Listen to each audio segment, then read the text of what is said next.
7:03, we'll call the Finance Committee to order. So welcome everybody. It's been noted a couple times, I don't have my name tag. I'm Ed Ross, I'm the chair of the Finance Committee. Thanks everybody for attending. Thanks for the folks that are waiting. Yep, I got you in a second. Before we get started, I'm going to let the boards call them stuff to order. Carlo? I call the select board to order. Tom, you there yet? Very good. Okay, perfect. Any other boards or committees that have to? School committee, council on I aging. think we're good, Carlo. All right, Carlo, I think we're good. Yep. Council on aging is good. Call the Pelham School Building Committee to order. Terrific. Awesome. Terrific. All right, so now that we've got that admin out of the way, thanks everybody for doing, this is kind of a, Council on Aging. Council on Aging. oh, sorry. I don't think we have a quorum. Yeah, and maybe online? No. We have one online, Mary Ann Kernan? Is she council on Yeah, I aging? think we're five. Yeah, we're all right. We don't have a quorum. Okay. Let me know when you do, and you can interrupt at any time for that piece. So good. Thanks everybody for coming and hopefully watching at some point. So thanks for attending this special kind of springtime, although it didn't feel like it today, financial forum. Kind of by way of background and why we're having this and why we're having it now, in contrast to the fall financial forums where we discuss operating budget, kind of guidance. This one is more focused on capital projects and other initiatives that will come before voters in the not too distant future. I've been contacted kind of about understanding these, kind of what the potential impact might be, and even if it, and it even came up at the town meeting as well. This topic is, a very, kind of appropriate discussion, one that, and then one that will be done repeatedly, because you don't always catch some. Although there's a lot of people here, we don't always catch someone on the first go of it. Kind of as that is with the backdrop, I just want to set some expectations for tonight, and I'll probably say this, kind of several times, because we don't have costs for these projects or initiatives yet. So this discussion is really to set the table, to have everyone, kind of listen here tonight, and have it as a kind of a point of reference.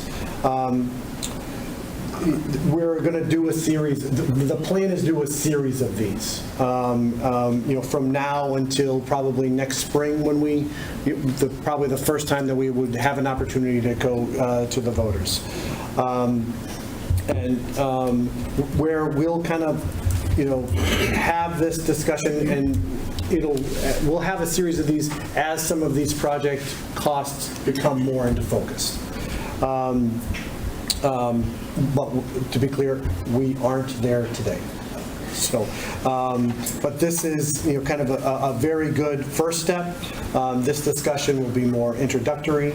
Again, the goal is to lay an educational foundation and to demystify the process and the aspects that go into town-wide projects.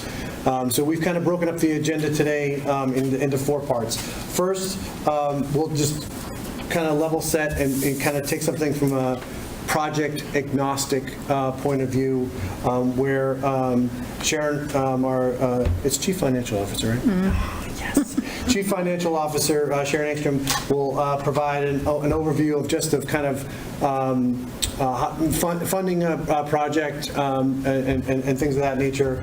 But let me interject here, and I've said this to, in other types of forums and meetings, that we have an extremely capable and professional staff. Not just from the finance perspective, but it extends to facilities, it in project management, and I'm speaking, kind of people that, work with Sharon in finance, folks that, work with Joe and Kevin in facilities, Jane that does it, kind of from a project management and operations perspective. They are excellent resources. And do the town an invaluable service. So every time I get a chance to thank them, I'm going to do it until they tell me to stop. Don't tell me to stop. You won't tell me to stop. Matt says I can keep going. But Sharon's discussion will provide an overlay to, to any type of project. And how we could potentially handle it from a town perspective. This may be the first time that many of us, and I'll speak for myself, that have had to kind of be in this type of a position where we've, kind of had a project of this magnitude, but it's not the first time for many that work in the town. So next, then we'll kind of take it down a level and we'll talk about individual projects and initiatives. So next, then we've asked to have an overview from the Killam School Board Committee. Building board, dang it. I never get it right. So Carla's gonna lead that discussion around Killam. Select Board Mark Doxer will handle the discussion on the Senior Center, multi-generational center. And then lastly, Carlo has, Select Board Chair Carlo Bacci will talk through the background and set the table for the Community Preservation Act, CPA. Again, my hope is in this discussion is that it will be an active one. So please don't hesitate to ask questions, but out of the interest of time and flow, let's kind of hold discussion, hold any kind of specific questions to the end of one presentation, and then we can kind of move on. And then at the end, we can have a free-for-all if you want. And then we'll kind of go through things, we'll try to be as orderly as possible. We'll start with FinCom, the elected boards, and then the public, from that perspective. But be patient with me in trying to recognize folks. There's about twice as many people here as I expected. Again, just a reminder for everyone, these projects are at different stages of planning, which we'll kind of go through in these presentations. And I can't stress enough to folks that we won't be able to answer the question, so how much is this going to cost me? We're just not there yet. We will be able to answer that question as these kind of, for all of these projects at some point in the not too distant future, but it's not today. In fact, that's kind of how I want to wrap this, is that, given some of the data that and information that we'll talk about in the discussion tonight, is how we schedule the next one of these, probably in the early fall. Probably the next one that we do the next installment of these, but that's to be determined. So thanks everyone for listening to that long-winded introduction, and I'll turn it over to Sharon. Thanks, Ed. Doesn't want to move.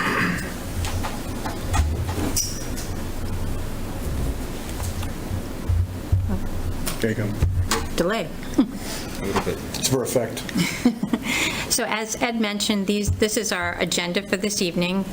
There's going to start a town finance update is what I'm going to do for you, and then we're going to hear a Killam School Building Project update, a Senior Center / Community Center update, and then an overview of the Community Preservation Act, and then a discussion on dates for future project updates, and then we'll approve the minutes, and then Ed will give his closing remarks. So FinCom has a debt and capital policy that the town has to abide by, and part of that policy is that 5% of our revenues each year is devoted to debt and capital. So in order to get our capital, first we project the revenues for the year that we're trying to project, and then we determine how much debt service we have to pay, and the difference is what we'll spend on capital within the budget. Speak louder. Okay. Do you have the microphone? Do the microphones work? I think so. You can't, while we're doing Zoom, we can't have amplified sound in this room just yet. It's speak coming louder. though, it is coming, but. I'll say what I said again. Yep. Okay, so FinCom has a capital and debt policy that requires the town to spend 5% of the budget on debt and capital. So in order to get that number in the beginning of the process for the budget, we project our revenues for the year that we're trying to project. Then we determine how much debt service we will need for that year, and then the remainder is going to be spent on capital.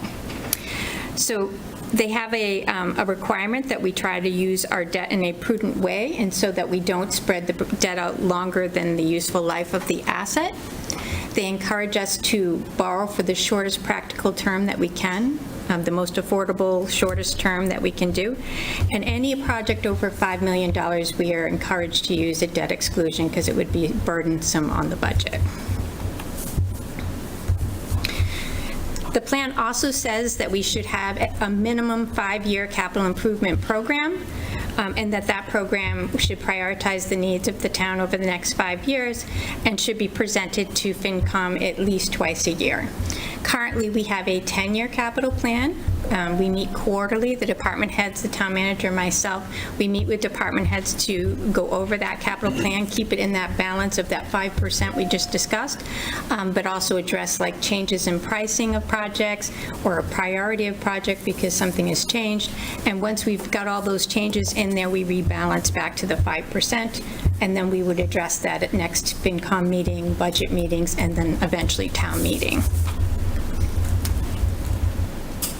So Prop 2.5, all Massachusetts communities are subject to Prop 2.5, which means that we cannot raise our levy from the prior year more than 2.5%. Except there's some exceptions, new growth, which is something that wasn't there before, an addition, a new property, or something of that sort.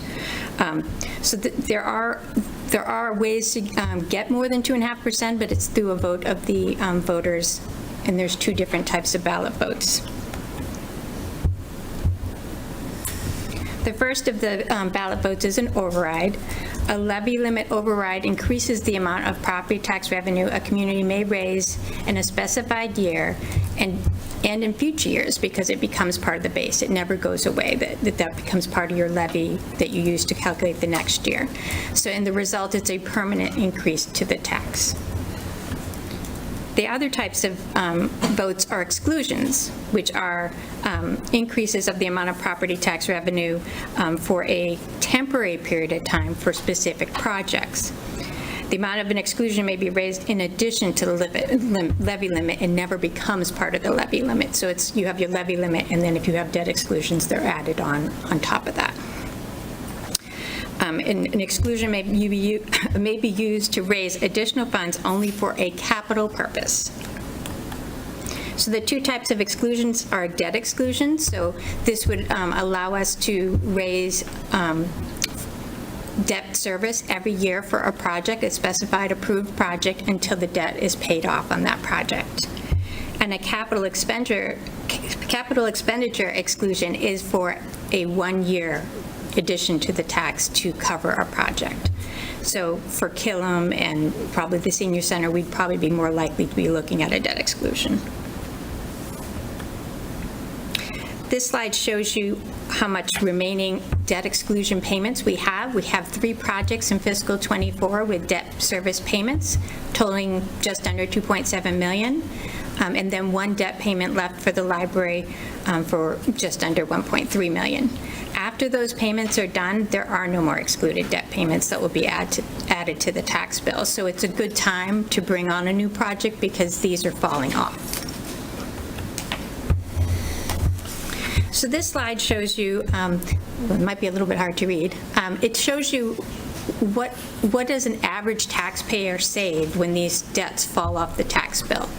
And so the average home right now in fiscal '24 is $855,000 or just under that. And down below you can see in the chart, they show you the levy at 85 million, just over 85 million, and then they show you the debt exclusion at 2.6 million that we just saw on the last slide. And that average tax bill for that home is about $10,019. But if you take away the debt exclusion, it changes the tax rate and the overall bill, a savings of $299. So it would be $9,720 for the exact same home. So that's the extent of the numbers I can provide for you, at least tell you that we're in a good position in that excluded debt is falling off, so your tax bill should be going down, and that's a good time to add excluded debt because it will offset whatever that increase is. Questions? So Sharon, and maybe just to kind of jump off that last point, the reason where we are is from planning. Like the fact that we're kind of, stuff that's coming off now is because we've known. We've known we needed. Okay, so I mean, I think this isn't luck. This is by design that we're in this position, correct? Yes, definitely. Yep. The prior town manager did a lot of the finance before, and he definitely planned this out. Perfect. Will this be posted? The presentation? Yeah, We can post it. Thank you. On the website? It is on the town website. okay, thank you. Yep. Overrides and exclusions, can you let us know which ones are still subject to the Prop 2.5 limit and which ones are not? So that only the override would be included in the base. The other two would just be added on top of the levy for either 1 year or for the period of time that you owe debt. So if you borrowed for 30 years, that debt service would be added to the levy. Sharon? Go, Jeff. So, on that last plot, I guess I'm always troubled by things where the bottom isn't zero. So it looks like a, more than 50% drop off in our taxes, but it's actually only, a small, a few percent, right? Originally, this slide. Go ahead, Sharon, you can say it. Originally, this slide did start at zero, but it showed such a little decrease that you couldn't really tell it was going down. So I was asked to So I guess my revise it to question show is- it kind of like, just to That's my show. fault. I did. That was me. I said we should show it. My question is, does it actually go down, or does the 2.5% actually fill it in so that it doesn't? It could. I mean, you're going to have, whatever that debt exclusion was, is going to fall off, and it would have saved you $300, but you have to consider the average tax bill goes up about 3.49% every year, so the residential ones do anyway. And so it might absorb some of that decrease that you would have gotten. So your bill will go up a lot less than it would have without it. Okay, but it doesn't actually, I mean, that's kind of like, I understand that it's a few dollars here or there, but it's kind of from the feeling you get when your tax bill actually goes down is a lot different from it not going up as much. Yeah. Right, just psychologically. Exactly. I think this will be long since forgotten when these debt exclusions So, show up. and you said that the average residential goes up 3-point-something%, and that's because the valuations are increasing in addition to the 2.5%. The residential valuations are going up quicker than the commercial, so that's why it seems like the residentials go up a lot faster. Okay, thank you.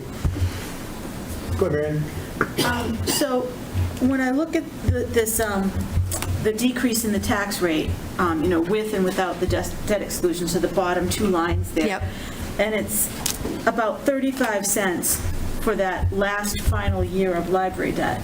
But before that, when the high school was included in, it was a bigger, whatever, per tax rate. So I guess I'm asking something that I know you're not going to give me the answer to, but I know people in this room know I'm going to ask, which is there any way to genericize to say, in any kind of borrowing, if we borrow $10 million, it adds about 7 cents to the tax rate, or something? Like, I'm looking at this 35 cents, and I said, well, the library, I think we borrowed around 20 million, but I don't know if we're paying, the same amount every year. When if we borrow, say we borrowed $50 million, right? And you could say, oh, it's going to raise our tax rate 60 cents, and I'm making that up. Maybe that's not true. Is it 60 cents every year for the 30 years or 20 years that we borrowed 50 million? Something, is that how we do it? Even if those aren't the numbers, is it the same percent every year?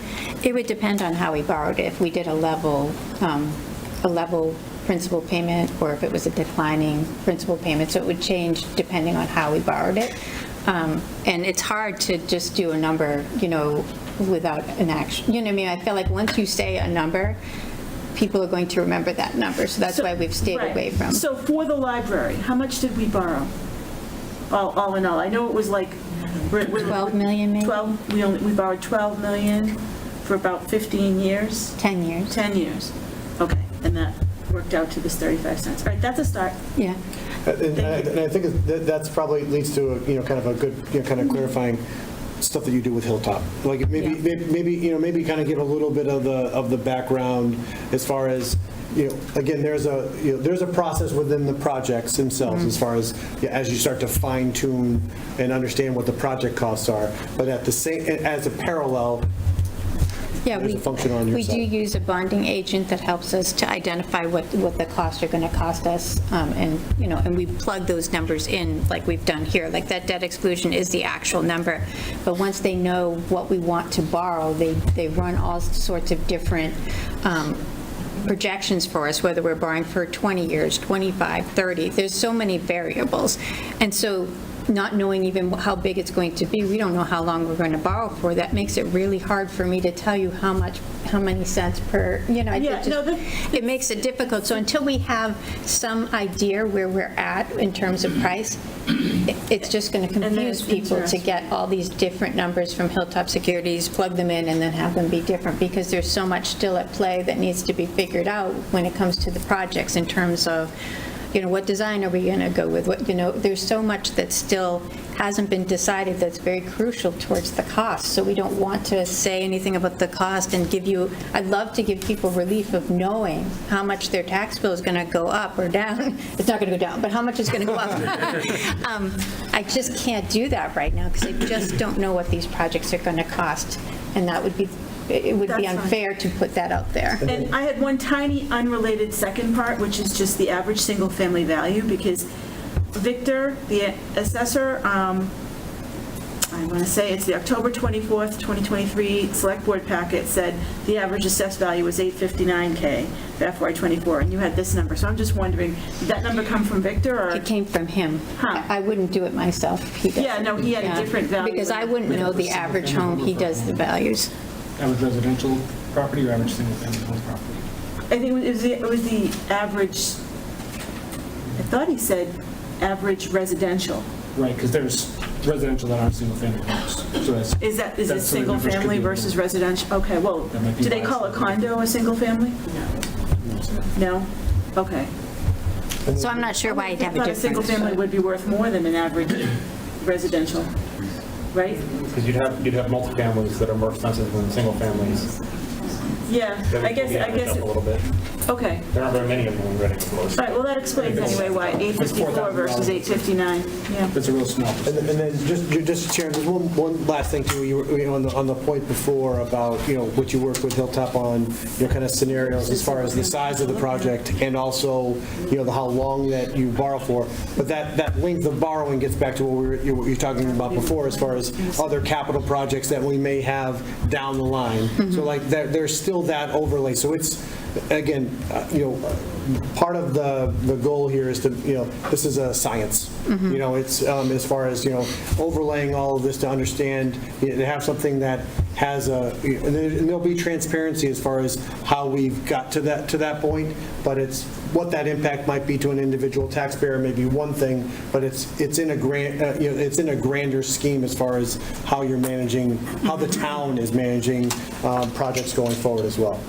Yeah, and that term will affect the debt exclusion. So not knowing how much we're going to borrow, that will affect. So we will work with Hilltop to say, we've got this project, it's approximately this, we have this project, and they help us figure out the best way, because we don't want to tie up debt exclusions for too many years, because something else is going to be on the horizon that needs to potentially be done. So they want to find us the shortest practical term that's affordable for the taxpayer. Yep. Any other questions, FinCom-wise? Go ahead, John. 1 second, John. Go ahead, John. Actually, just a kind of a clarifying question. Should I have folks introduce themselves? Is that what our protocol should be? Yes. All right, yeah. Sorry, so everyone else, you've got to pass. But as you ask your question, just name and address. And go to the podium, too. We're going to be here all day, Tom. Zoom can't hear him. Oh, really? All right, John, you gotta walk. And you gotta, and we're gonna do a public humiliation, you gotta walk up to the podium. Stand up and maybe you can hear. You said that 5% of the budget is devoted to capital projects or debt exclusion. Can you give us that, what is that in real numbers? I don't mean exact numbers, I mean roughly. What's So for fiscal '25, it's $3,035,000. 3 million. The town owns roughly 14 properties. Okay. 8 schools, and the rest are town hall, fire station, police station, there's 2 fire stations, senior center, etc. An average building life before it needs to be rebuilt or very basically, very extensively modified is about 70 years, which means we're going to do one major project every 5 years, statistically. Do you accept that? Possibly, yeah. Forever. Yeah. There's no limit to this, you know, the town's going to go on for hundreds of years, and hopefully, if we have those 14 buildings and they have to be renovated every 70 years, every 5 years we're going to do a major capital project. It would be good, it would be rational if adequate funds were put in the budget every year to cover the costs of those projects, which are perfectly predictable. Without going to debt overrides, can I have your comments on that? I mean, do we have a plan? We do have For 50 years, let's say, you know, which school is next after Killam? Is it Barrows or Wood End? We have a- Not Wood End, hopefully. Oh, sorry. What's the next municipal building? Is it the West Side Fire Station? Town Hall? Town Hall's in bad shape, don't you agree? But we know these things have to be done sooner or later, and we can predict them. It's not too difficult. You can't predict them in real numbers, but you can predict that these issues will come up time after time after time. And a well-run scenario would be not to go for debt exclusions every time the project comes up, but to have a slush fund built into the budget, if you like. Maybe 5% is not enough. It obviously is not enough. John, thanks for that. So Joe Huggins is online. He had raised his hand. He's got his hand raised. Yeah, so Joe, do you want to take some of that? Where's Joe? I can take part of it, and Sharon and I have spoken about this, but this August, we're going to be talking about getting a facilities master plan in place so that we have a clearer pathway coming up for future projects. So, which we'll basically be working with the permanent building committee on, and using the assessment tool that we went through and did all the town and school buildings for all 17 buildings, and that will give us a clear pathway as to based on condition, based on age, and all that. So we'll be getting something like that done in the next year. So as far as the capital money that we have on the budget every year, that generally covers things like replacement of equipment, cars, ladder trucks, things like that. But if we have anything that's larger, it tends to bury the budget. It makes it hard to even do the small It stuff. wouldn't vary if it was put in my place every year, year after year, rather than... But there's enough equipment, I feel like it'd be a high number. We're going to have a $70 million debt exclusion or something like that, rough figures. Senior Centre is going to be $30 million. You know, these are rough numbers, but we know it's coming down the pike. Let's get real and start thinking about these numbers and how are we going to finance them. Debt exclusion is a hit and miss thing. You know, you have to go to the voters, and sooner or later they're going to say no. If you build it into your budget from day one by increasing the 5% to 20%, 15% or something, you don't have to go through this voter-approved debt exclusion. Yeah, so Tom, I'll have you in 1 second, Andrew. So and maybe I'm still in Tom's thunder here, but there's only one pie though, John. So like if you take that 5% and you make it 10, 15, 20, you're crowding something out of the operating budget as well, as far as, from that perspective. So that's at least, kind of how I look at it simplistically. And Sharon, you can kind of correct me if I'm wrong there. It's true, but this money is going to be spent, whether it's in the budget or whether it's debt exclusion. The money is going to be spent over the next 50, 75, 100 years. No question. We have these buildings which need to be looked at. The town hall is, it's not a disgrace, but it's not a great building, let's face it. You know. And it needs some major work. It's energy inefficient, it's cramped, it's ugly, it's my personal view of it.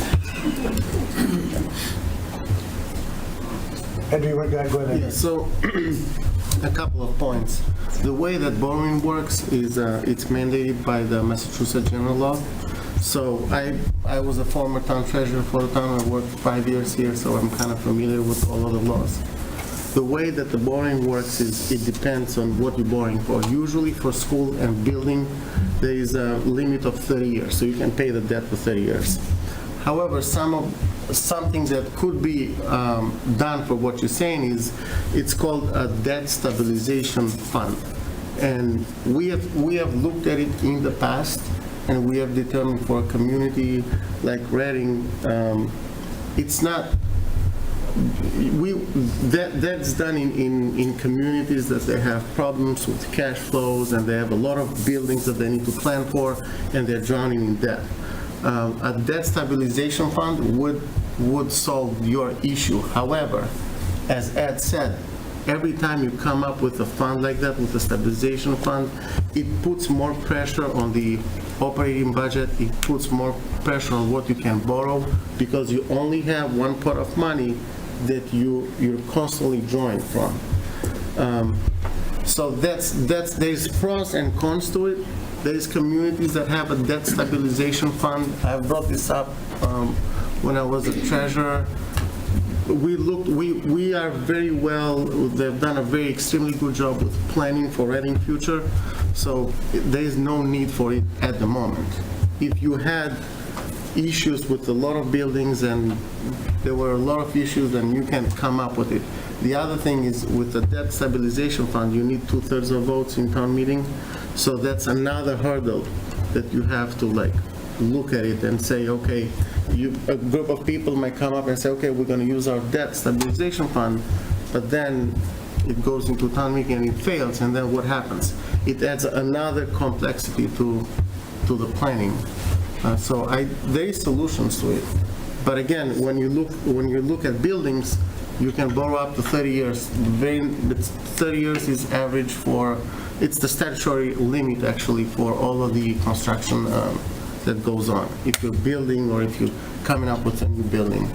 Reconstruction, then it's something else, but when you borrow for buildings, it's usually 30 years. Thanks, Andrew. Any other questions as it relates to Sharon's thing? You're off the hook for now. All right. So, Carla, I think you're going to do it, right, Carla? Okay, so make sure. That's what I said. Thanks, Carla.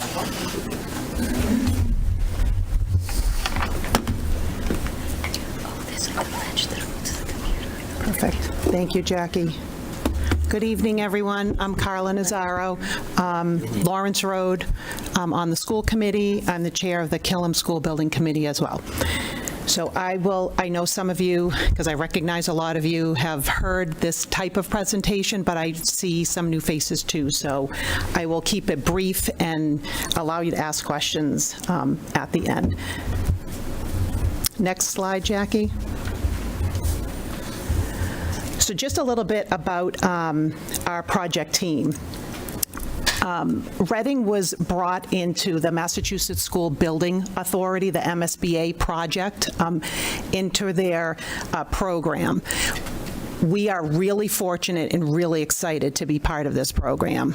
The year we applied, there were 118 different communities that applied. 17 schools were chosen. So we were one of 17 schools that were chosen, which is wonderful odds. That's the good news. The bad news is that they're choosing 17 of the worst schools, or the schools that need it the most. So Killam kind of qualifies for that, and we'll go into that a little bit. So we're really fortunate, really excited to be part of it. This will turn into, hopefully, tens of millions of dollars of reimbursement that we'll get back from the state. We have followed, there is a very strict protocol and process for Killam and the MSBA process. We have combined that with our process in town, working with the Permanent Building Committee, getting a Killam School Building Committee together. Right now, on that committee, we have 5 members of the Killam the Permanent Building Committee. We have Select Board member, we have 2 school committee members, we have a finance member, and those are the 9 voting members. We have a number of additional people who are actually on that committee, but because of our town charter, they're not voting members, but they're still active and huge participants to our process. In December, we hired a owner's project manager, an OPM. We are really happy with Colliers and what they have given us so far. They are here to protect us from any liabilities, and they're here to watch out for the project with us. With their help, we hired in December our project architect, LaValle Brenzinger. We call them LBA. So you'll see them on the next slide. Next slide, Jackie, please. Just in case you see these people around, Colliers is on the left, our architects are on the right. Underneath, it just shows some of the sub-consultants to our designer. The Colliers also has a number of different sub-consultants under them. We will get to a point after our schematic design where we will hire a contractor. They will have a number of subcontractors under them as well. Next slide, Jackie. This slide was taken directly from the MSBA website. High level, there are 8 different modules from MSBA. We are currently in module 3, which is the feasibility study. Town meeting voted on unanimously, I might add, a feasibility study and a schematic design. So for $2.2 million to bring us through this module 3 and module 4. So currently we're using that funding that we took from free cash. That money will be reimbursable, will be a reimbursable expense in the future. So we're in the feasibility study, shortly moving into schematic design. Next slide, please. I like this this depiction a little bit better of this is our specific project schedule. It'll show the highlighted area where we're in the feasibility study, schematic design. This last Monday, a week ago Monday, we had, on May 20th, we had a huge submission to the MSBA. The MSBA is currently reviewing that submission, and I'm going to explain a little bit about what was in that submission in a few more slides. They will be looking over that for the next month and a half or 2 months, however much time they need. But our designer is working on our next submission, which will be due to the MSBA in August. What everybody wants to know is we will have, and I'll show you a number of different scenarios, and by the end of August, we should have a preferred design, and then we have about a year's time for a more formal design, and then we will be coming to the voters next May or so, right after town meeting. So we'll be going to town meeting and then going to the voters right after that. Next slide, please. And next slide. So just quickly, a little bit about our project updates. First and foremost, we're building a school, right? The school is to be built around the student. It is also community-centered. We will have responsible sustainability. It needs to be a healthy and safe environment. And one of our a sense of belonging is really important to our district, so this is all incorporated. Our designers they're special people. They have been in our schools in Killam. They have met with every staff member, probably most of the students. They've had lunch. They've gone out to recess. They've been there for drop-off and pickup. They really understand our community. Killam is a really special place. If you know the teachers, if you know the staff there, it's a really special place. So they want to take that and incorporate that into our new building. Next slide, please. A little bit of a quick update. We have had a number of community meetings. We have developed a project charter, which is what our priorities are in the town for this building. We have a sustainability working group where we have a number of folks on that group, and they have been digging through different types of sustainability and different options for us. We've visited 3 schools just to look at sustainability. We have visited another 3 schools to look more at the educational piece of it. We have had a site and traffic design, or we have a consultants, and they've extensively looked at the neighborhoods and the traffic and the drop-offs and pickups and how many cars are there. And we currently have a preschool site, and they even know how many cars come to the preschool site for drop-off and pickup too. The good news about that is we've taken a lot of their feedback, and we've already made changes. The town has already made changes. And if you notice, I personally have noticed driving down Haverhill Street that I see a lot more police officers kind of hanging out when people are driving down Haverhill Street. Next slide, Jackie. We will also be having 2 more sessions in the summertime. And I'm going to quickly give a plug for killamschool.com, our website, which has all of this information on it. And then it also attaches to a Facebook page. We have done extensive educational visioning. So there was a consultant, he was fabulous. We spent countless hours with him going through the educational visioning process, where our teachers started out asking for more storage or just storage, drinkable water, and it was really actually kind of humorous that the consultant said, pretend you have storage, pretend you have adequate classroom space, pretend you have this, that, and the other thing. So how do you teach? And I personally went through the process, and it was fascinating just to see how they will feed all of that information into a design. Next slide, please. We are, and I will show you this in the next couple slides, we have different enrollment. We have done enrollment studies. GNAP, before we even got into the MSBA process, did enrollment studies for us. You can see the little configurations. Those are some of the configurations that came out of our educational visioning process. We have, and you'll see later on, 2 different options. Right now, we have our Rise Preschool in 3 places. We have it at Wood End, at the high school, and at Killam.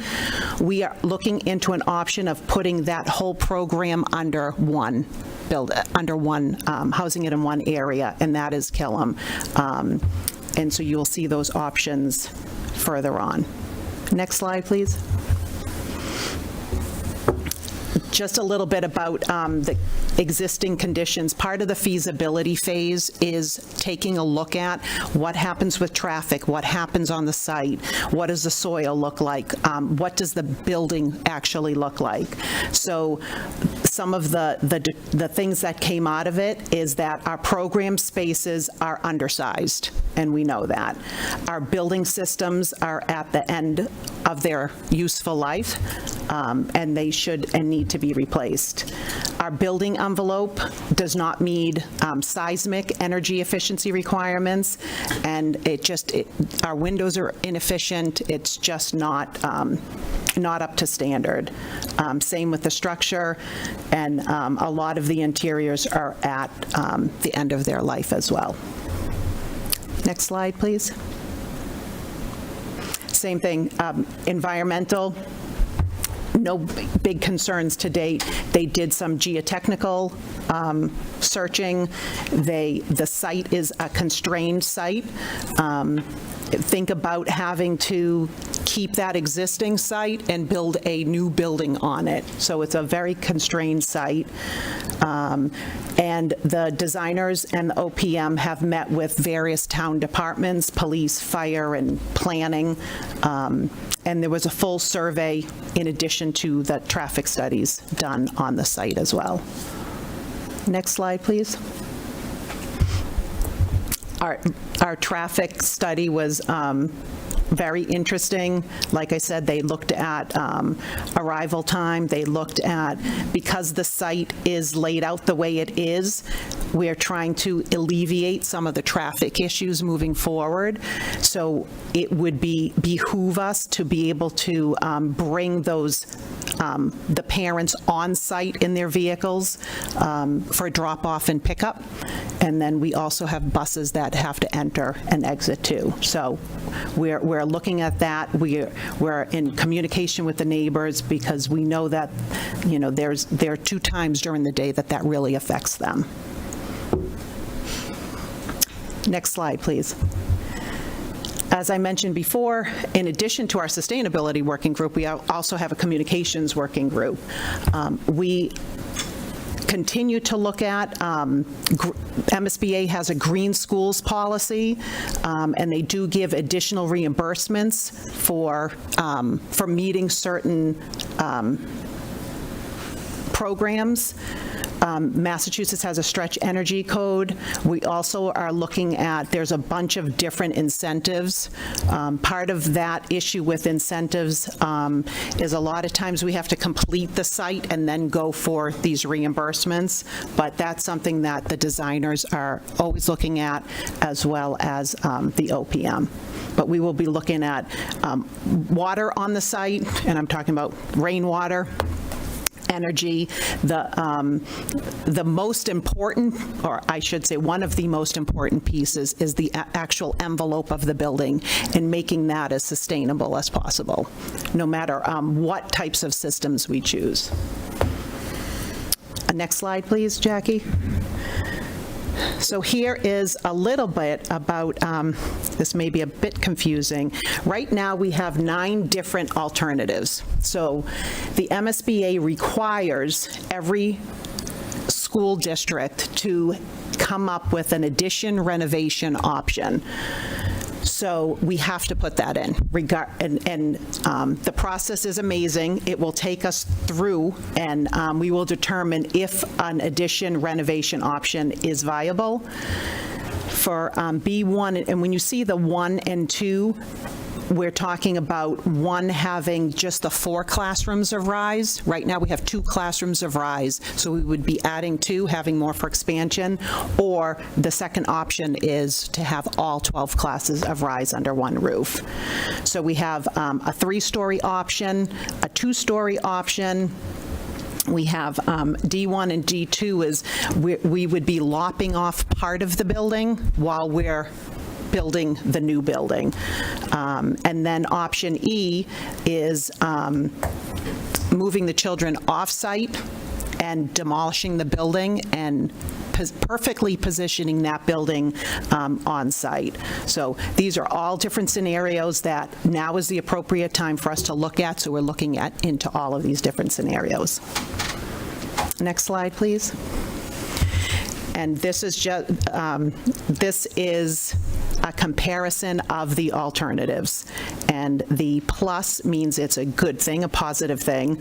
A negative means it's not a good thing, and the zero means it's somewhere in the middle. And that's something, it's probably a good thing for you to look at later on. Next slide, please.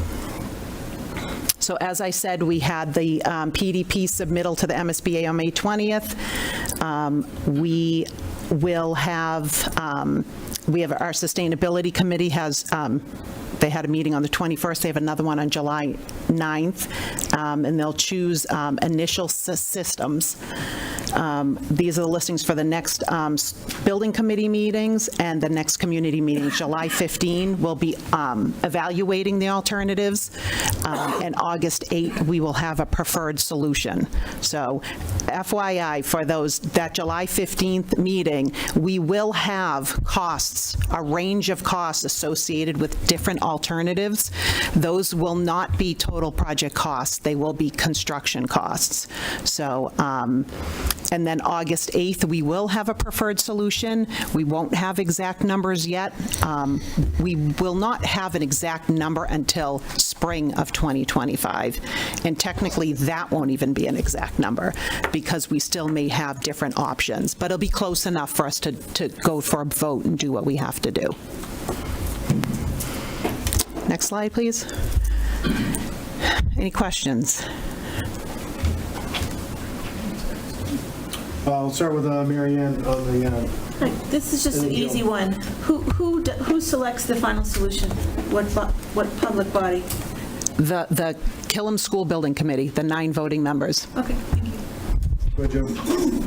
O'Connell, the evaluation of alternatives, like that slide, for cost and value, are those, how'd you come up with like the minus and plus? Is that just from a consultant, like really rough?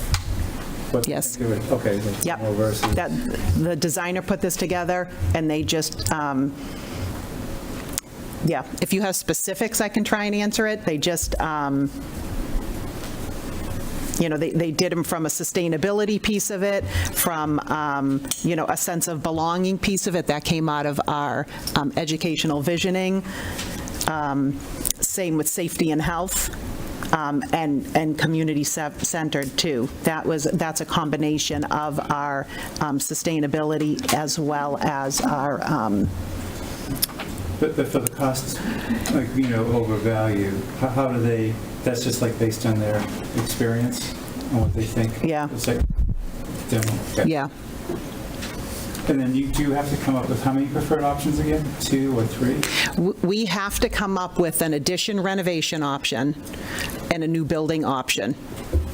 Okay. Per the MSBA. We came up with multiples because we had, for example, a 3... You still have rough cost estimates that then you can... Exactly. ...against each other. Right. One would be too far out of range or... Right. So we had like a 3-story building, and then the superintendent said, when you're talking about little kids, maybe we are more interested in having a 2-story building. So the designers listened to us and came up with a 2-story option that actually worked really well. And then we said, okay, make it better.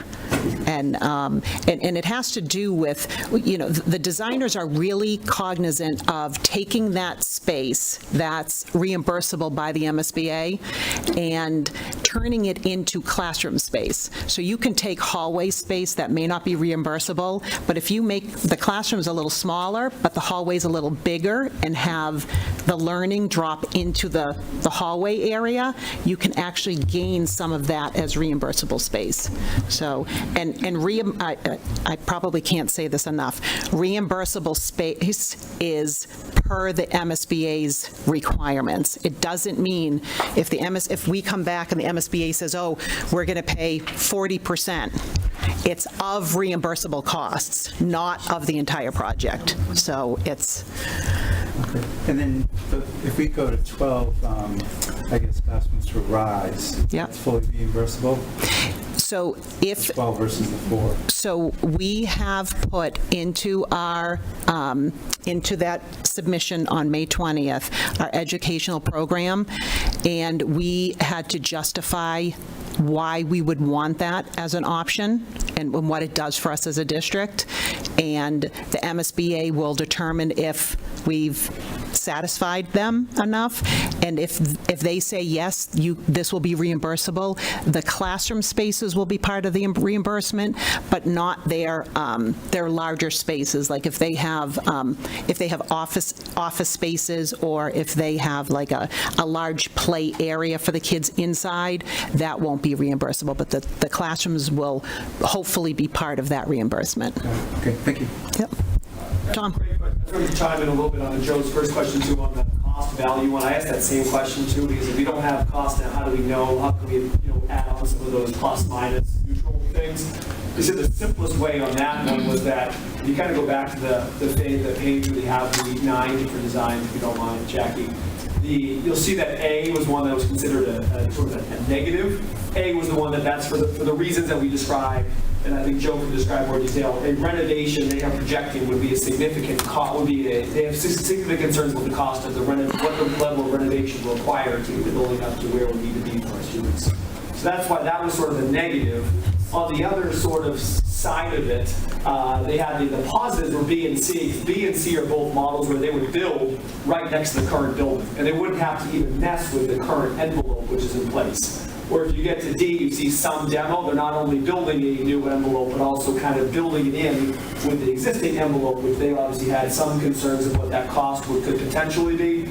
And they did admit that E was a little bit more of a wild card because there were also additional costs potentially moving students off-site and what that would look like, so that was sort of a neutral. So that was the one they said was the hardest to pin down with like more specific kind of context of what the others may have. And I don't know if you can go back to just that last chapter. The evaluation. And the RISE, we've had a lot of conversations about RISE. I want to add a little bit on there too. Traditionally MSBA does not reimburse for pre-K. And at the same time, MSBA does reimburse for special education.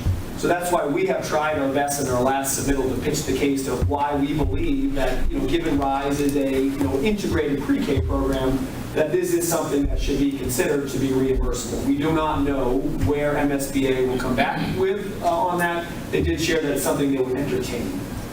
A couple of folks have asked about what's our rationale. We feel that it is, while we think the RISE program is a wonderful program for our students, we do think this is an opportunity to potentially explore the impact it would have to have all programming for students under one roof. We can imagine, the challenges of having an elementary school that may be decentralized across 3 sites, which is where our RISE program is now split across 3 sites, in terms of what that means for oversight, what that means for streamlining services, what that means for supports, and on the other end, what it could mean to potentially have build a program to have all the students with one team and one leadership team under one roof.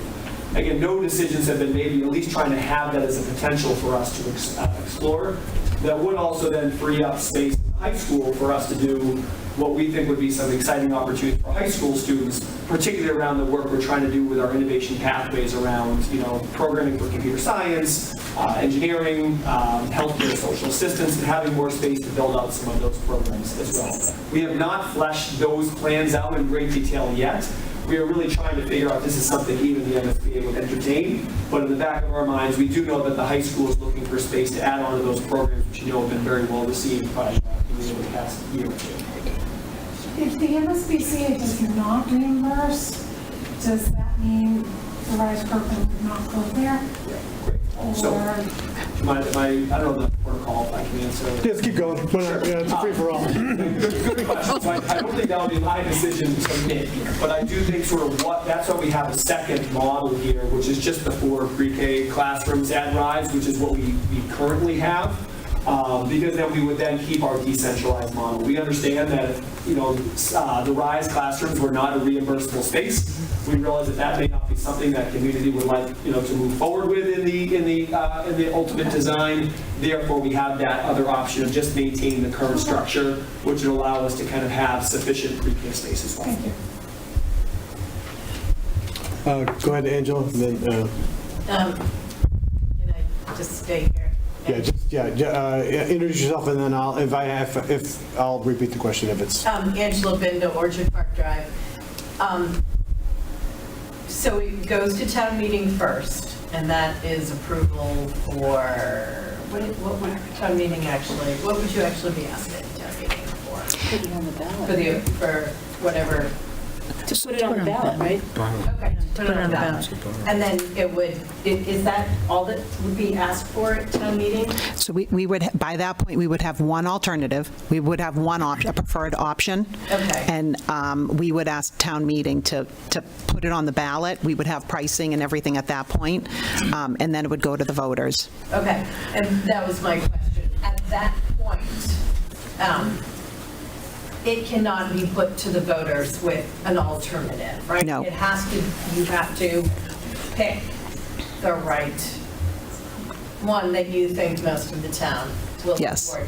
I have a question too, maybe I should have asked it before, but with regards to debt exclusion and overrides. I know that when you ask for an override, there can be sort of padding in an override. I know that this was done when there was an override question a couple of years ago. It didn't pass the first time because it was people sort of felt like it was overly padded. And so when it went up, the second time it passed because it was a slimmed down override.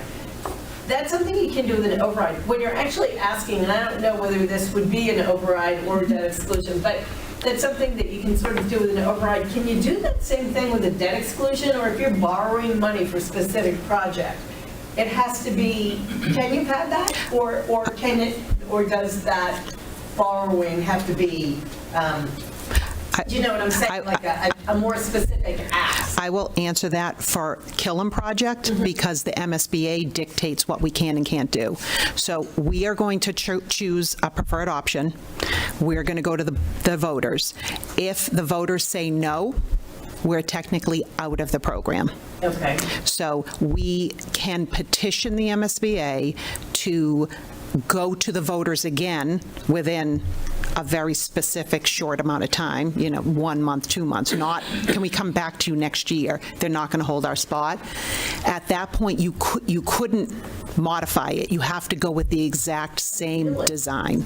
So we have to choose the right design. So if you picked, option most expensive, and the voters said no, you can't say, okay, we'll come back with middle cost. You have to do, okay. Yeah, so you and have to do that. that's MSBA, those are the MSBA's rooms. Okay, and then my second question, does anybody know, because you can sort of pad an override, because you're just asking for an override.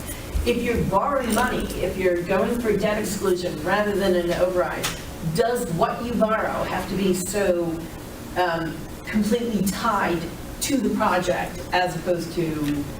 Yes, 100%. 100%, okay, so it's not, so if you're. If you borrow to build a school, it's very It's to specific. build a school. Everything has to do with, yes, correct. Okay. It's very, very specific. And I don't know whether you're thinking about an override or a debt exclusion, but if it It's were, probably debt exclusion it's not going to be an override. Can you borrow from one of my project? Okay, all right, so It would be a debt exclusion. it'll be a debt exclusion. And you might have an authorization of a certain amount, and as we go along, we will borrow, and then there could be a leftover authorization that we don't use, because there's always contingency built into these projects. Okay, but a debt exclusion is specifically Yes. for that, and nothing would be padded.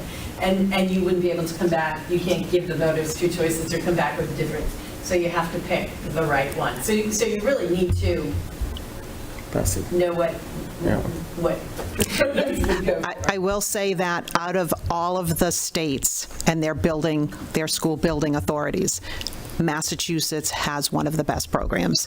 And this process, we keep saying follow and trust the process. This process works, and this next few months will take us through these different options, so they'll become clear. We won't be picking, the option will choose us, right? So it'll choose us.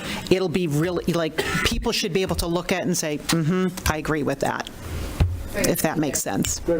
Just to follow up, Angela, almost the reverse of what you're saying. If there wasn't sufficient padding, remember what happened with this very building we're in. There was a first debt exclusion override passed in 2012, and then they discovered some unforeseen conditions, and they had to ask for another one in 2014, if my recollection. Wasn't it? No, not another override. It was more. Yes. No, Well, There were two different debt exclusions on this library, correct? But it was, Yes. Because the first one wasn't going to be enough.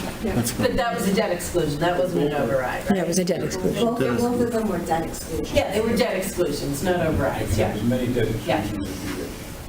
Okay. But I guess what I'm saying with the school, we could run into, right, the opposite kind of problem. Whatever we're borrowing with MSBA reimbursement, if it turns out that there's unforeseen conditions and it isn't enough money, and we had to come back to the voters again, just like with the library, that could happen. We don't want it to happen, but it could happen, right? The feasibility phase is very specific as to what they want us to do, because they want to avoid, they want you to know what you're getting into, and they want to avoid those pitfalls that can cost a lot of money. But anything's possible. Go ahead, Nancy. Yeah, just to add on to that, this, if it's a brand-new building, those unforeseen circumstances like this building will be minimal. Right, it would be like It's different. maybe it's something more likely with the intergenerational center if we get to that, and it was. Depending on where that is, correct. Right, And like then we're fine. renovating the building, especially this library, which is so old and had so many things done to it over the years, and some of them were good and some of them weren't. When the library was designed for the new addition, some of those things, until they dug around the foundation to put waterproofing in, they had no idea what was going on. So in that case, it was a tough building to kind of. Right, it's probably not likely with the Killam unless there was a renovation option and something happened. So a new building has a chance of meeting that. Yeah. That's a good thing to think of. Thank you, Nancy. A quick question on the Go ahead, Andrew. on the chart. So is zero, when you look at all these alternatives, are they comparing with the current state? Or like, are they looking at the building right now and they're saying option A1, classroom neighborhood, zero means that there's not going to be any addition to it, right? Or any increase or decrease to what they have now, what we have now? So if you took the existing building, right, and it would not, that existing building has in the center of it has a sunken area, which is the library, and then they have classrooms, right? And they have some classrooms that you have to walk in a classroom to get to the next. They call them railroad rooms. And we would not be able to have classroom neighborhoods in that building, just because of how it's configured. So, and that zero means? Yes. Oh, I shouldn't say that. I shouldn't say that. They would be putting a renovation on that building, right? And part of that would be spaces, but you wouldn't be able the existing classrooms would not be configured like newer classrooms were configured. So, Henry, real quick, the zero is relative. Everything up there is relative. Plus is a good thing, negative is a negative, and the zero is just neutral. Zero is like relative to no what change. those options are. Okay. It's not even no change, it's just relative to the rest of the options. That's what you were asking. Right. Relative to the old school or each other. Right, and that's why I was asking that. So if I look at educational space, all of these options that we have, it's either neutral or negative. There's no improvement Versus in each all other. this. Versus each other, right? Right. Or Not versus compared, existing space. yeah, Versus each other. versus each other. Okay. And that's the same with safety, for example, because that's if I look at safety, none of these options will improve safety. No, they're all going to be safe. All improving safety the same way. Yeah. They're all improving safety. So that's okay. So that's a big difference. So when you say it that way, so you're not comparing the existing building right now with all these options. It's just all of the options against each other. It's a big difference. Okay, perfect. I just wanted to point that out. And that first it's the existing building plus an addition. Okay. And I can tell you that safe and secure, they'll all be safe and secure. Well, one won't be better than the other. They'll all be excellent.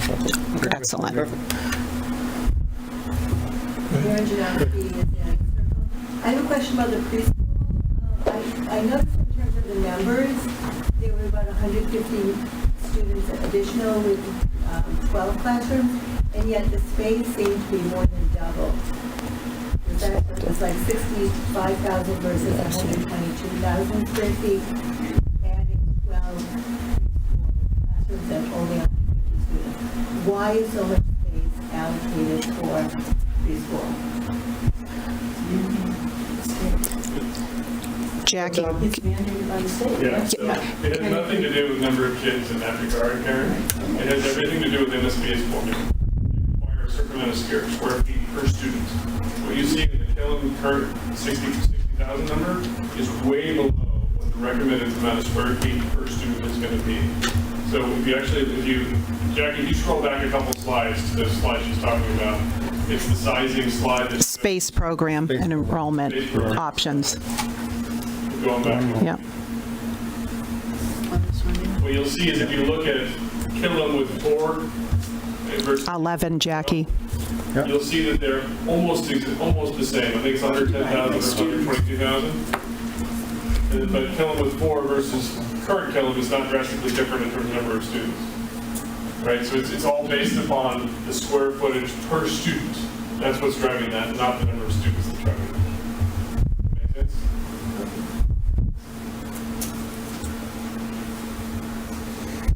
Thank you, Tom.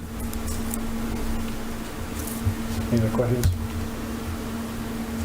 Nice job, Carla. Thank you, everyone.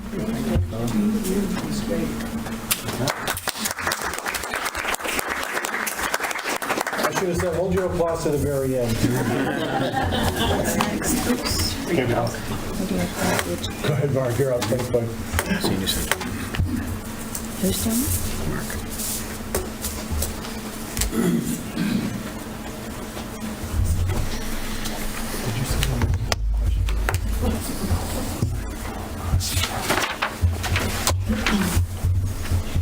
Thanks, Jackie. I have some build slides, so I'm going to be saying next an awful lot once you go into presentation mode.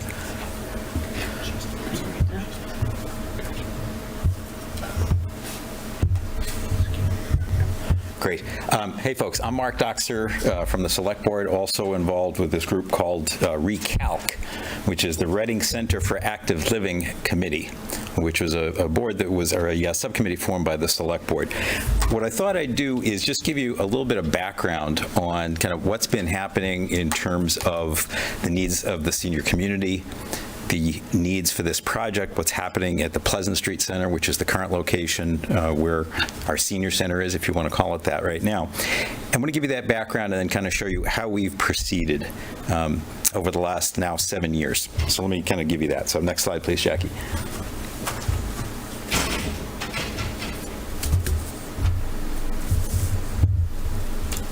I may be trying to load everything. All right, technical difficulties, bear with me. No worries.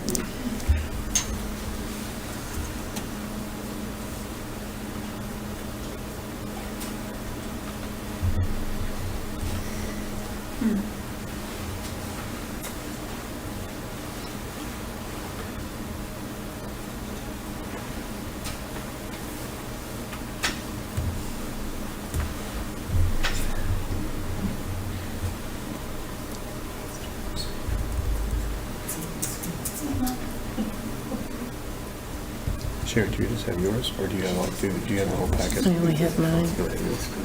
Do you want me to join the Zoom as another option? Do we know? You join the Zoom, you can share. Yeah.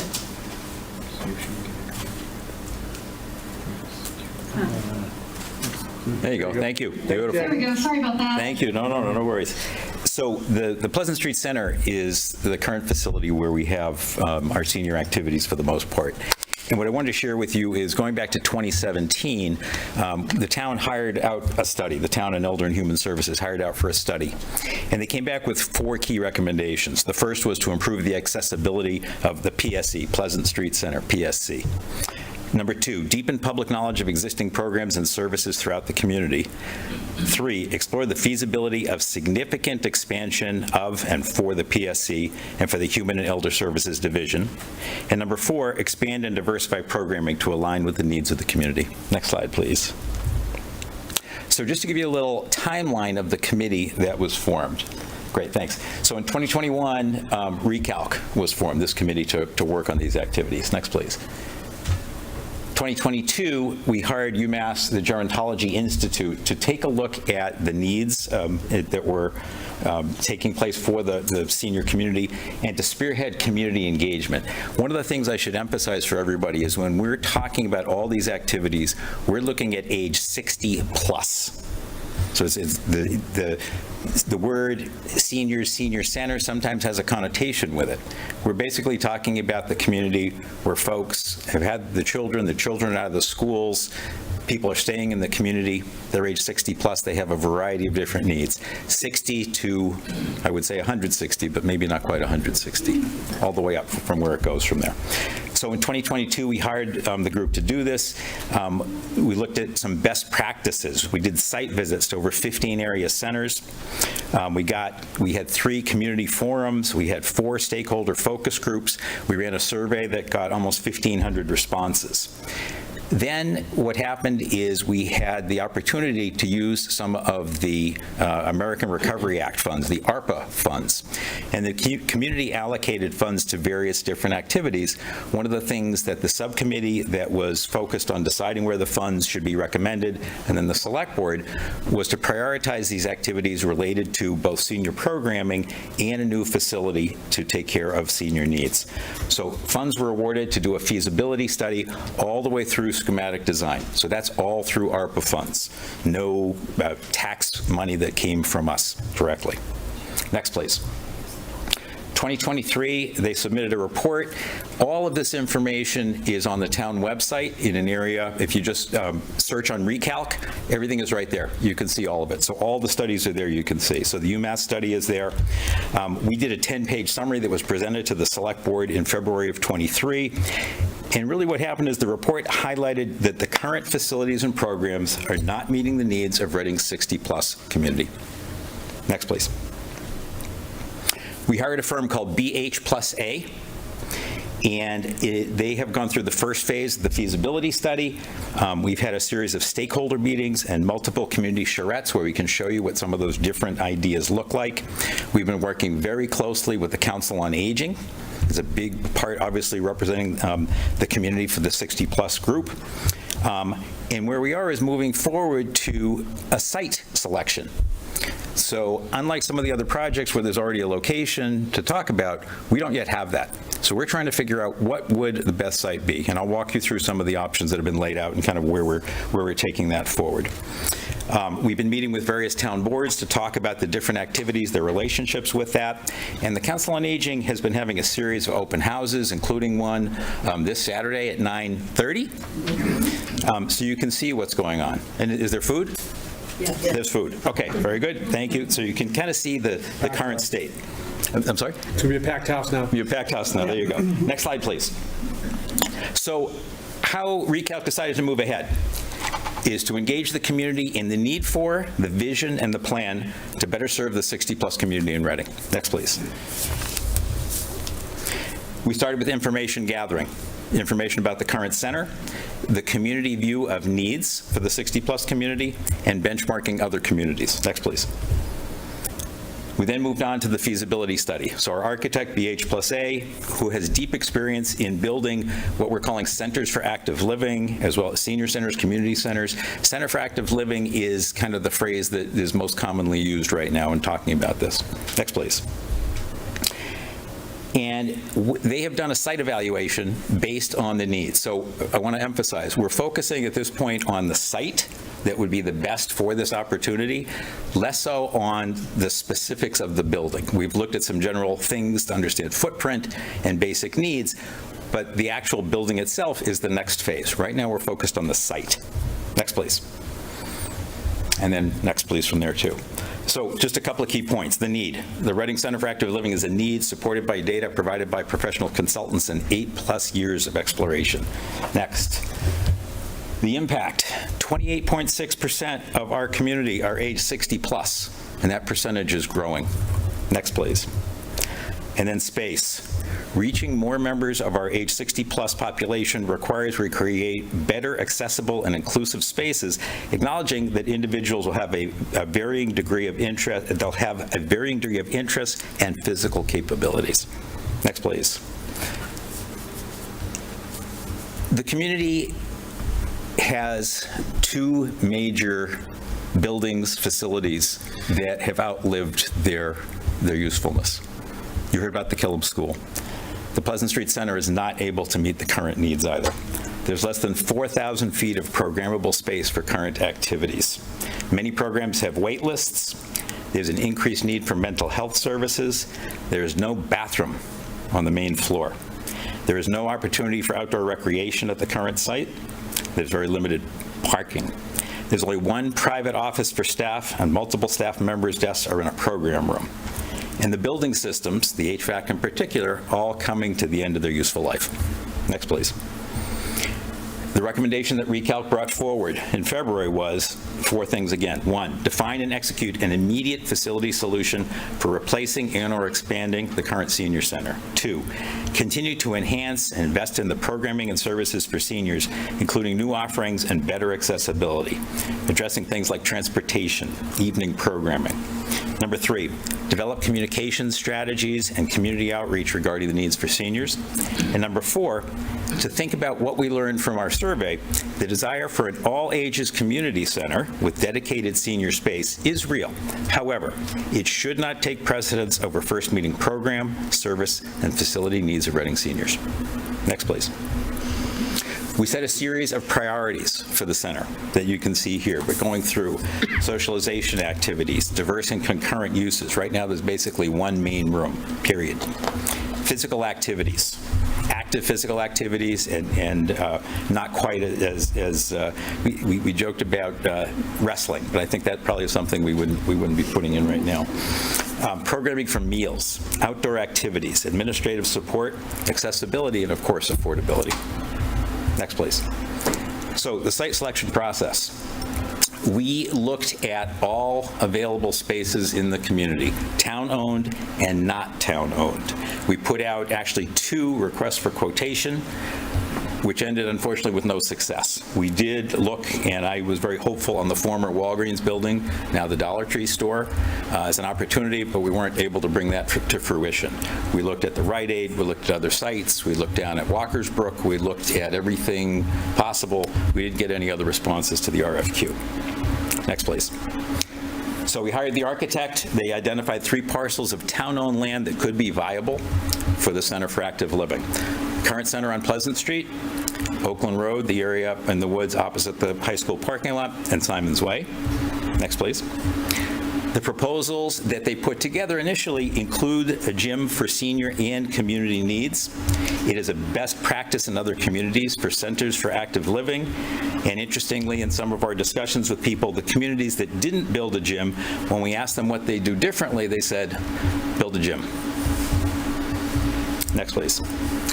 The Council on Aging and Recalc reviewed the sites, ranked the options, went through, had a table of 15 different criteria that the architect helped us establish, and so far the preferred site is the Simon's Way site. Next, please. So our status in terms of site selection. We have reached out to the Permanent Building Committee, and we're asking them to engage earlier than they typically would. Typically, and in fact, their application form goes through and talks about the site and all the conditions of the site. We've asked them to dig in now before the site has been selected, to bring their expertise to bear that's here. They are doing a review, hopefully in the May-June timeframe, of those sites, and if they accept the project and move it from there, we'd like to hand off to a Reading Center for Active Living Building Committee, very similar in structure to the school, the Killam School Building Committee, that would be comprised largely of the Permanent Building Committee members. This should take place roughly this summer, is that handoff. Next, please. These are the 3 locations that you can see. Again, there's a lot more detail that you can see on the website, but the first on the left, you can see a pretty substantial change to the Pleasant Street Center in terms of what's going on to get the space. We're talking about somewhere between 18 and 23,000 square feet that would be involved in these facilities. The middle one would be Oakland Road. The third one, Simon's Way. The Oakland Road and Simon's Way are almost identical footprints as laid out here for the moment, just to see what those would look like in terms of the space configurations. Next slide, please. So sorry for a second here, Ed. In the community are some numbers, so let's make sure that these are out there. Some very preliminary estimates before we've even gone into the detail of what would be involved inside these buildings. It looks like any of those three would come in somewhere between $25 and $30 million. Very preliminary, but the numbers are out there, so instead of saying there's nothing there, those are the numbers that we've started with. As you'll see in a moment, there's a lot more information and detail to come. Next slide, please. The timeline. So site selection recommendation to the select board and approval hopefully will be this summer of ’24, site selection. Next, please. Formation of a project building committee somewhere in the June-July timeframe. Recalc, the group that's been kind of guiding the process to date, sunsets at the end of June as of right now. So this would be a nice transition over to the permanent building committee. Coordination with school, rec, other major town projects and priorities is very important. And now as we're finding a site, that is becoming even more important, and all those discussions are happening through the town and through different committees. Next, please. This, to be clear, is consistent with one of the SWEC potential scenarios, so it's not in conflict to it at all. Next, please. Community engagement discussion is ongoing and will be continuing. Next slide. The next phase is schematic drawings and more detailed cost estimates. Once the approval comes through, it's probably 3 months from there, so late summer, early fall '24, we'd have that.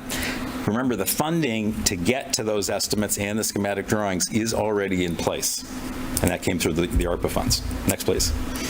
And town meeting vote, looking at a very similar time frame right now in early '25, followed by a town-wide vote the spring of '25. Construction, late 25 to 26, late 25 probably pretty optimistic, 2026 might be more reasonable. Next slide, please, and I think last slide. Just to give you a quick summary in terms of timeline. So site selection, summer of '24, formation of the building committee. Schematic drawings, detailed cost estimates, kind of late summer, early fall of '24. That would allow us to get to town meeting early '25, townwide vote spring of '25, and construction to follow. Next slide. Any questions? Anybody on the committee? Start with Marianne. Go ahead, Marianne. Can you clarify when you said town meeting vote early 2025? When I've watched some of your meetings, I think the thought's been thrown out to have a special town meeting. Is that what you meant by early 2025? So not waiting until spring of town meeting at the same time when we would hear town meeting would hear the final Killam number? You would be thinking before the final Killam number? I think that the initial hope was it was going to be fall of '24, and I think that that's clearly not realistic, and bringing in the permanent building committee activities means that we're behind. There's no specific request for a special town meeting or meeting April at this point. I don't think we're ready to know the answer to that. Do you think it would be easiest for the voters to have, both these numbers and the Killam numbers at the same time? Well, certainly the numbers, and certainly understanding exactly what's going on and what's on the plate. Right, because I think it would be very hard to get the community to say, oh, let's vote on, senior without knowing what's coming for Killam too. Yeah, I think one of the things that's really important, and we've been talking about this, in fact, for 3 or 4 years. I'm thinking back to a breakfast that we had, Tom was at, and Fidel was at, and Select Board, School Committee, Finance Committee, and we had some discussions about what are the things that are going to be coming down the pike, and a discussion about how this is an and, not an or, and not a competition. Right. And is both projects. I think is best for the town meeting. Yeah, I think that's important for us to all be talking about through forums and other activities, is to make sure that the community knows what's coming, understands what the different pieces are, and then decides kind of what should happen and when. A complete agreement. I can co-sign. I was at that meeting too. I was at that breakfast. It wasn't the entire FinCom, right? No. No, it was just kind of chair, vice chair activities. Any other start with Jeffrey. So, Mark, on the communities that you asked what they would do differently, and they said, Jim, how many of those communities had something like the Y in town already? I can see if you didn't have a Y that would make a lot of sense. If you did have a Y, it's not clear that would be as strong a lack, that you notice that lack strongly? I need to get you that answer because I don't know it. But what I can tell you is that even having a YMCA facility, there are a number of seniors for whom that is not affordable. And the opportunity to have some of these activities built into the center, whether it's active living, senior, community, whatever you're going to call it, makes a big difference to them and allows for that access. And then obviously there's the opportunity for other community activities that can take place there as well. So I will get you an answer to that. I don't know it offhand. Okay, thank you. Hey, Joe. Like, Mark, assuming I'm jumping way ahead here, but assuming like Simon's Way is the option, or a non-Pleasant Street Center option, is there been any analysis on how much the town could sell that building for?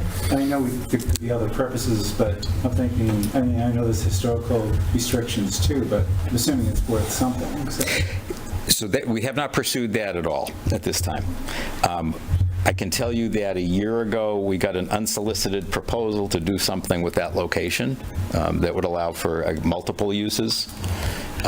Completely unsolicited, it just kind of came in as an idea. So I think that there are lots of potential options, and we have another building to do something with, either sell it, use it for other activities, and that's something that obviously we should be talking about. That definitely is a factor that we should consider. If we do a new facility, then we either have another thing we can do there, or maybe an opportunity to sell it. And to your point, there are some restrictions on its use. However, if you take a look, actually, can we go back, Jack, can you back to the site selection status slide? Yep, that one, thanks. So on the far left, you can see kind of the goal of a bunch of space there. And you can imagine that there may be uses for the town, uses for other groups, as is, or in a form like this. So I think it's a valuable property. It's valuable to the town, and it might be valuable to others as well. Yeah, I'm just thinking it might be good to know like what that value is, you know, and try to evaluate it as an option. So, yeah, maybe that's something we can't solicit things unless it's formal, but we might be able to get a general idea. Thanks. I'm just going to stop for 1 second. Jackie, can you just check if there's any questions from anyone that's on the Zoom? I think I've been remiss in checking in on anybody from there, so I think I saw some. There are questions in the chat. Oh, we can't see the chat. I can't see the chat, Jackie, sorry. Yeah, I saw the note, but it disappears off of my screen. See my question. Can you read them, or do you, or call Can you the please person? talk a little bit about the coordination of the two major projects being considered, building Killam and the senior center? I understand there is not consideration of building Killam by the ice rink, so the children are not living through the chaos of a building, and then building, adapting the senior center where Killam is currently. So putting Killam at the ice rink? Not sure completely how to address it. I think that a couple things. So one, in terms of coordination, so actually Carla and I have started some discussions, and we need to do a lot more of that. If that's going to be the location, then there are a lot of things already done. In traffic study we talked about, but there's a lot of coordination that will need to take place. Carla, do you want to address? If we were going to switch locations, it probably would disqualify us from the MSBA process. That's my guess at this point. Yep. Thanks, Jackie. Switches locations. If we kept the existing Killam for a senior center, and then built a school over there. Yeah. Okay. Thanks, Jackie. Angela, do you have a question? Go ahead. Thanks, Mark. Can you just explain a little bit more about who will be, I know the permanent building committee, but the Killam has, you know, lots of people on it from different groups. But so is the permanent building committee going to be the committee, or do you still have COA people, or who's on So the charter specifies that when we do a project, if there is to be a project, and I think this might be the first one that the PBC would be taking from start to finish, actually, that there are a certain number of members that are voting members that join for that project. And then there are as many as you want non-voting members, I believe, also that are possible at that point. So the guidance from a building point of view is, I envision it probably would be the building committee, the select board, the town obviously are the advocates for what's going on here. And then we don't have the same process in place that MSBA uses. And the MSBA process is magnificent. You do this, you do this, you do this, you do this, you do this. We have the expertise in our permanent building committee. We have the number of volunteer boards that are all going to be very active in the discussion, and then it'll be a community discussion on how we take it forward. Not quite as structured, and we're trying to make sure we're doing all the right things, talking with the right people about it. But we do have the expertise in construction and other activities already. The architect we hired, we selected them because they've done this in a lot of other communities. Same kinds of things and same process, and leading it to exactly the same thing. You've got to go to town meeting, you've got to go to the voters. So that's the expertise that we have that's built in so far. I do anticipate it's a broad community outreach that goes forward. I would like to make sure that, the Council on Aging or the 60-plus population is really, heavily. Must be. Completely agree. Great. Nancy Doctor, Full Street.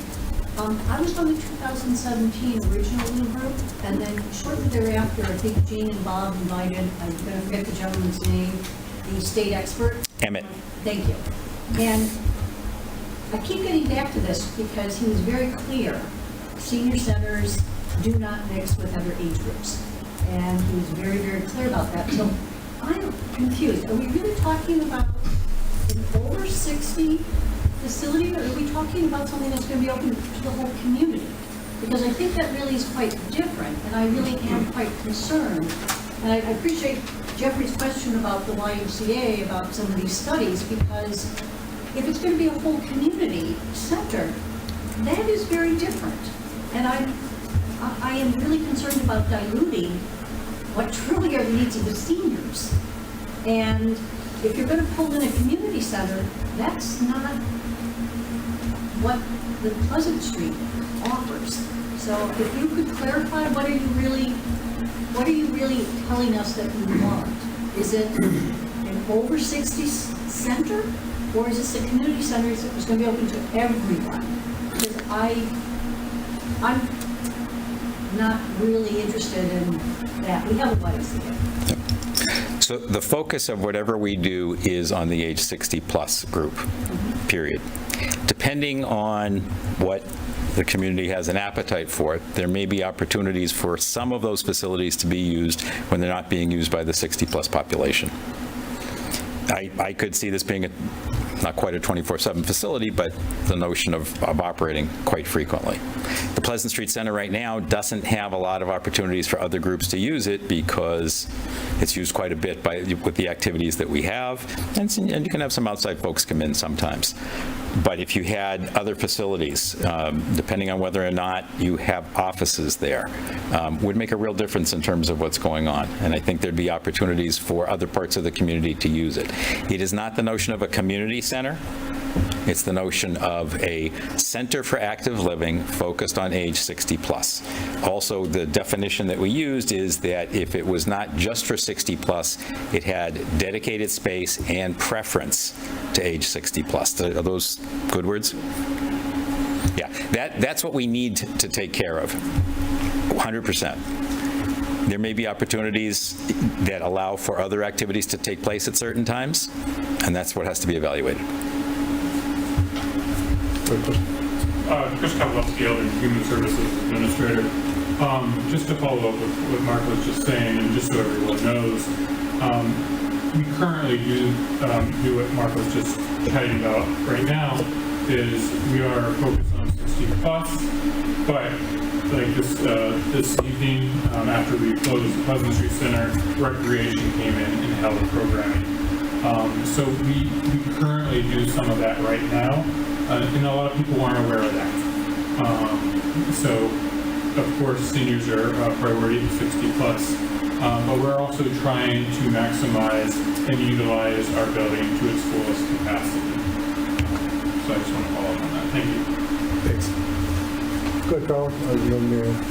Thanks. If Simon's Way is selected, I just want to mention that Edge Sports was willing to talk to us to explore that as an option. I know it hasn't been selected yet, but I just want to let people know that Edge Sports submitted an RFI for the Simon's Way entire complex. And we're well aware that we were in the midst of exploring an active building center.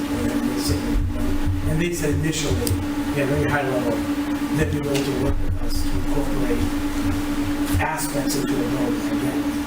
Very high level stuff, but I think if we do select Simon's Way, we have to reach out to them again and either close that door or have a discussion. If I could just add a comment to that. So, absolutely. And you may have seen some of the earlier drawings of some of these locations, and the Simon's Way area has lots of opportunity, as the SWEC committee showed us. So this in no way is intended to take up the entire facility or anything like that. In fact, a number of the drawings that you'll see, even in the presentations, includes pickleball courts next to the center, which would be great for the 60-plus community and the entire community. And whether they're in that exact location or not, TBD, but there's plenty of opportunity for that there. Good. Mary, then Andrew. So, Mark, your question, your comment about, 24/7 and/or more increased use of the facility made me wonder, has anyone in the town done any estimates about what it would cost, what we would have to add in staffing with this facility to run it, whether it would need more staff than the current senior center has, whether, recreation would move in there and staff it, whether we'd have to add more people, add, supervisors there at night, would we need a nurse or somebody, a trainer overseeing people in a gym, more custodial staff? Like, I'm just wondering what would be, because I'd hate to spend money to build a nice new building that we can't afford to staff. So, quick answer. At a very high level, we have looked at that to see what was going on. And one of the consultants that works with BHNA, this is their exact specialty. Okay. Is to take a facility and say, okay, here's what you're going to need to staff it, to maintain it, to do all these things. If these are your hours, if these are your hours. Okay. So we'll have that in specific in terms of what's going on and what the requirements are. Because then that would be an ongoing add to the budget. I know there was this extra $25,000 Fidel was starting to put in to kind of build a reserve for the senior center, and I don't know how far that would go towards this. Yeah, so one of the things that we're hoping to put together for the select board presentation, let's see if we can get to it, is we are understaffed in terms of how we take care of the senior community currently. So not just as a function of facility, but in a function of all the things that we would need to do. So we want to make sure that we do understand total costs and not just come in and say, oh my gosh, we should have looked at this. That has to be part of it. Thank you. Go ahead, Henry. 218 Ash Street. That's a beautiful building. I pass by there because my brother lives there a lot. So it's 2.5 acres, and the building itself is 6,800 square feet, which from the drawings that I see, you guys need a little less than that. But if you add the gym, then it complicates things a little bit. But have you guys looked at that building at all? So this is RMLD? Yes. So we have spoken with RMLD as we went through the early process. They're building a plan for what they need for facilities and where and when and how, and it's at a slightly later time frame than I think we're looking at. So this was a formal discussion and an informal breakfast discussion that kind of got us on that path. So yes, we tried to look at anything in town. I'm going to call that, quasi-town owned, whatever you want to call it.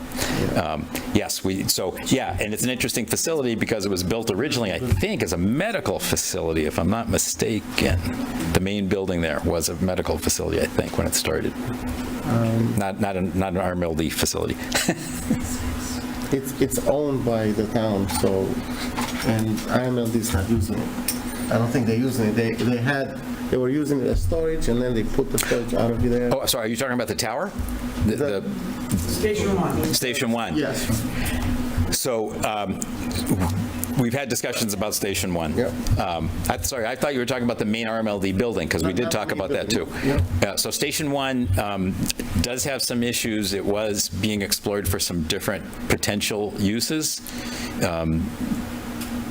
There are some security concerns that RMLD has about different uses, although perhaps what we're talking about here is less of a concern. So it may be worth kicking up again just to make sure. That building will take quite a bit of renovation to get it to code and standard for what we're doing. And I'm not sure it's got enough space as configured. I just looked at the floor plan, the property card, and it says 6,884 square feet, just the first floor. Yeah, on the first floor. Yeah. And there's plus the parking, so the whole area there is 2.5 acres, which is pretty big. I'm happy to come back around with RMLD. There's a storage, just half of it, but this it's a very nice looking building. It's a beautiful, historic. Center, so. Yeah, I'm happy to come back around with RMLD on it. Yeah.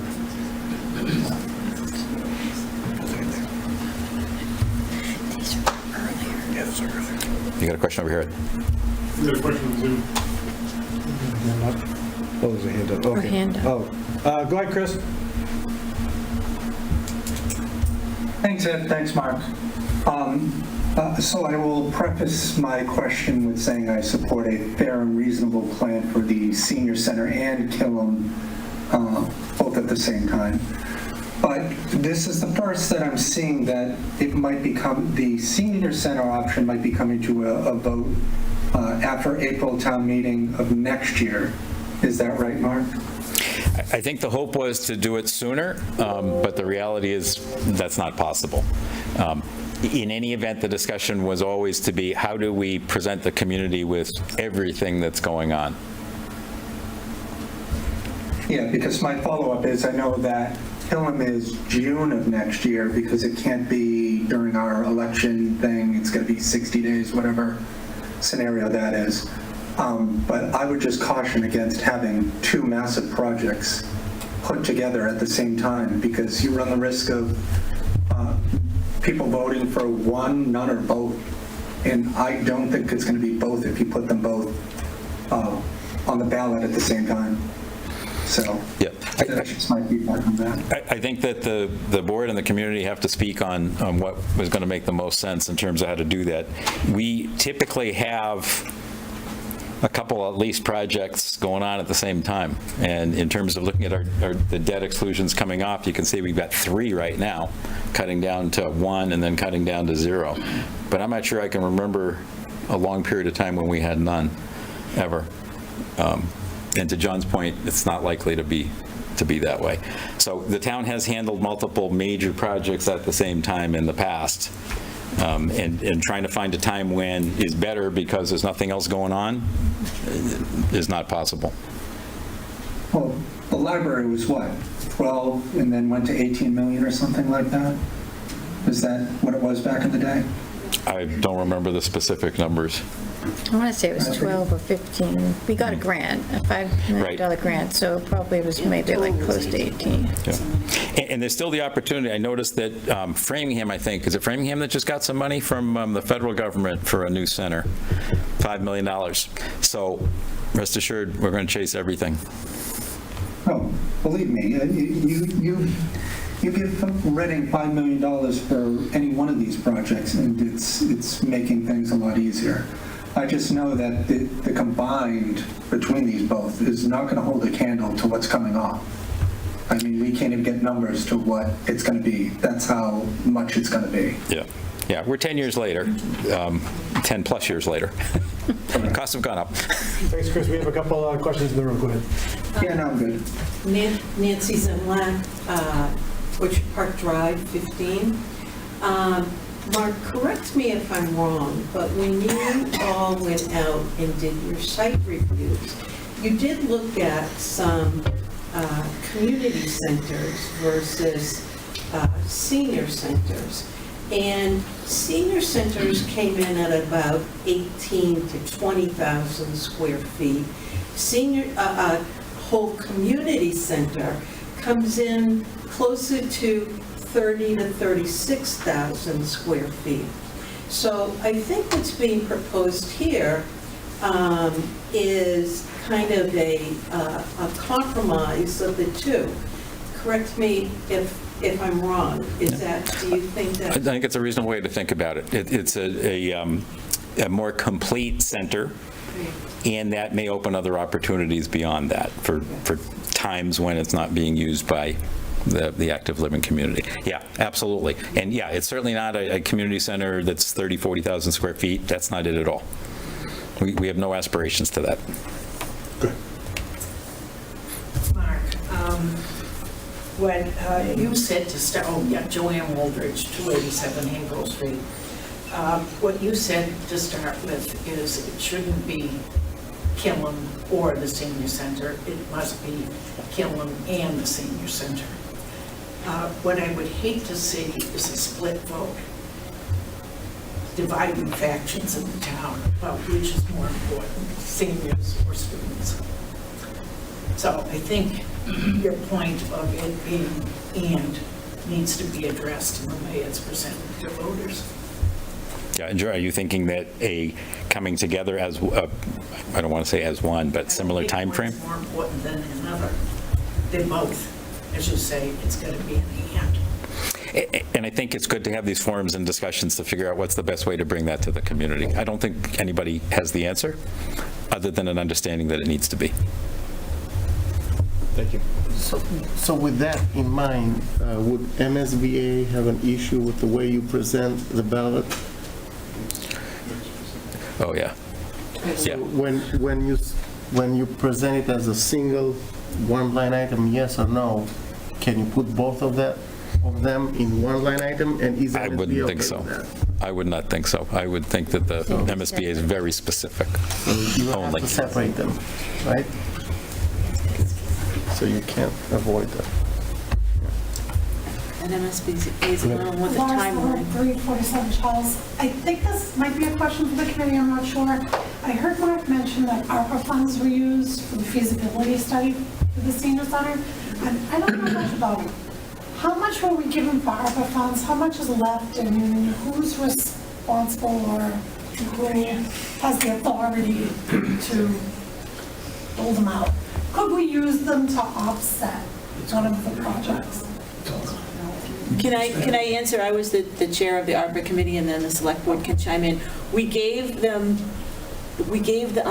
seniors $900,000 that had to be encumbered by the end of, I think it's FY25.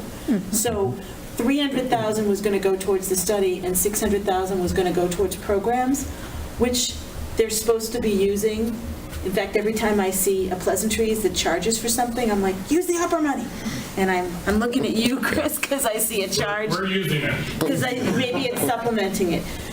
But anything that isn't, they have to use it by the end of 2025, but the goal was also to try to compensate for all of the losses that seniors had as a lack of socialization from the pandemic. And we knew, though, we would take at least the 300. So how much was given in total to us, and how much is left?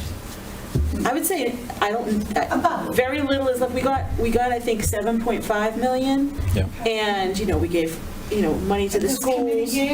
It was some of us. The ARPA committee was made up of, we had representatives from different boards, but unless there's maybe very small, So it's gone. It's gone. Yeah. It's well spent. allocated. Very well spent.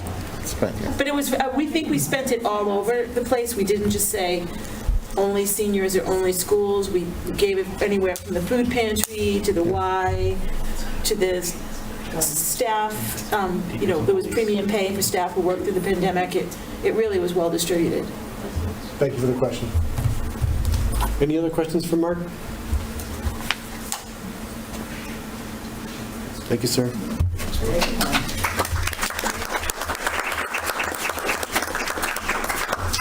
What topic?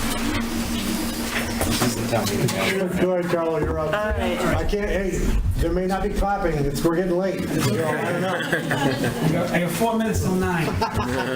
Thanks, Carlo. Turn into a pumpkin. Okey dokey. Carlo Bacci, Chair of the Select Board. Community Preservation Act. Okay, so next slide, please.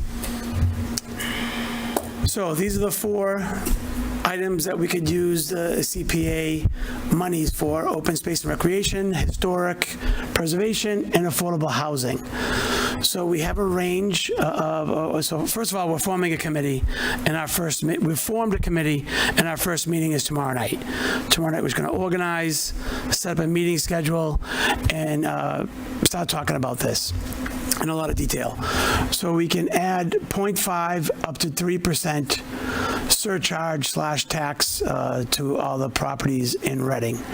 And then we have a few options that we can exempt the first 100,000 on residential or commercial, and other things that are up there as well. Next slide, please.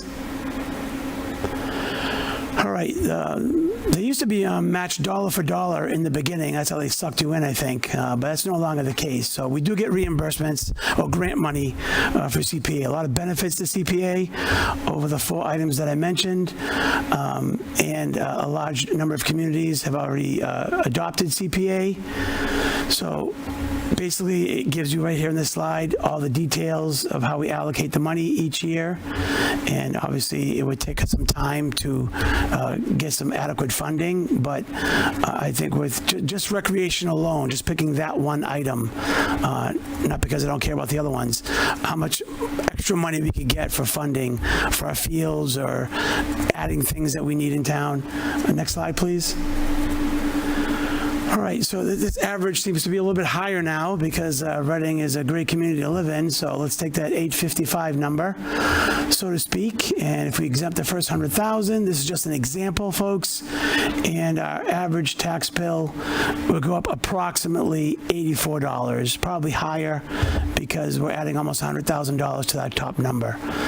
So that's at 1%, by the way. I didn't realize in the beginning that we could go lower than 1%.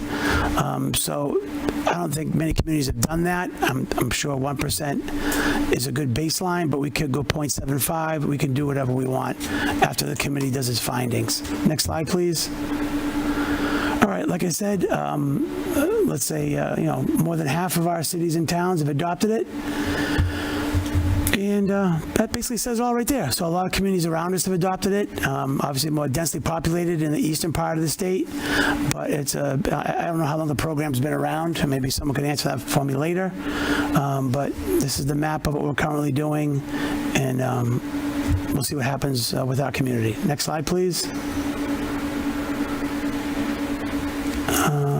All right, so these are the different items that we can, the process, I guess, for different items for each category.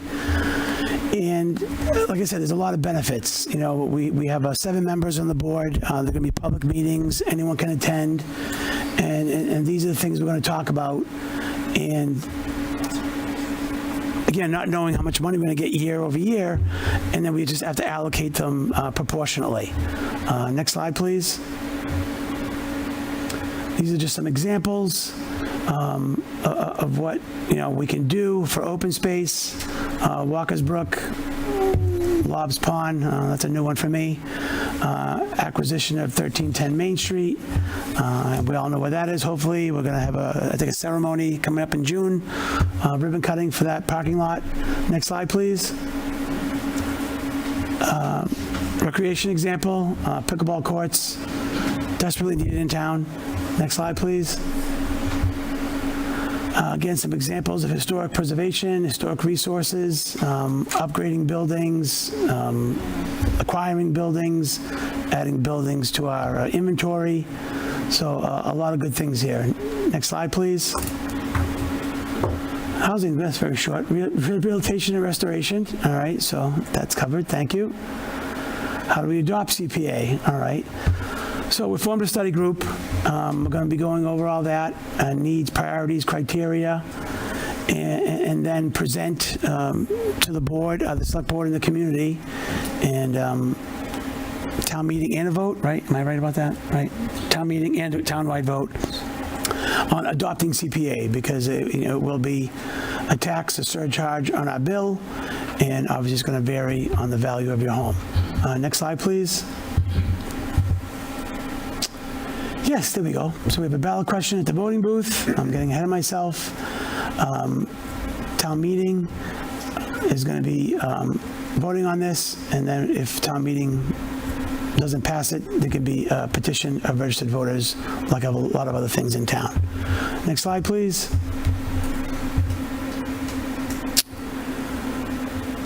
All right, so establish a community preservation committee. So that will be formed after we adopt CPA. And these are the 5 statutory members that will have to be included. And then we can have other at-large members that want to be involved and provide their input. So because this will be a permanent committee in town that will allocate the money. So it'll be very important. And if we do accept CPA, adopt CPA, I encourage you to apply to be on this board when it gets formed. Next slide, please. All right, so I guess there's very specific rules of the Community Preservation Committee. And this will be the committee that gets formed after we adopt CPA. Assess community CPA needs on a regular basis, accept and review project proposals, get input from the public and boards and committees, and recommend CPA projects at town meeting and the select board. Next slide, please. Wow, I did it. Ooh, almost. That was close. So again, first meeting's tomorrow night, and then we'll get rolling. We have a really short timeline. Yeah, sure. Carl, what is the timeline? Yeah, I was for the committee, and like from starting tomorrow, and then what's your kind of benchmarks, and then then when you kind of set to go to town meeting, stuff like that. Yeah, so we started this later than we wanted. So the goal was November town meeting, and I am not going to say we can make it, but that's going to be tough. But we're going to do our best, and if we can't, we can't. I mean, we don't want to force this and rush it, so that's our goal. So your goal is to kind of go through the steps that you need to go through, and then have something to be able to present to town meeting in November. That is the goal. Again, starting this late, let's call it, we're starting in June, which is in a few days, and we have summertime schedules, so that's what we're going to go over tomorrow night is our schedules and how often we can meet. I'm going to suggest that we meet pretty often in the beginning before we hit the, hard summer, let's call it.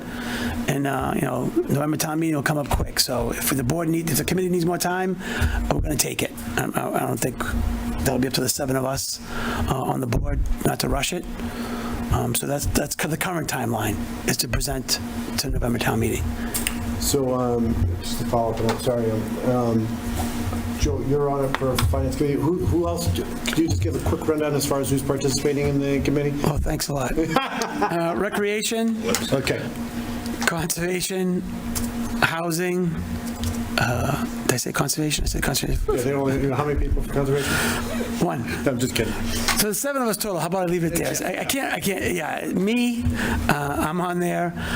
Sandy was just, what? Who's from the RAC, do you remember?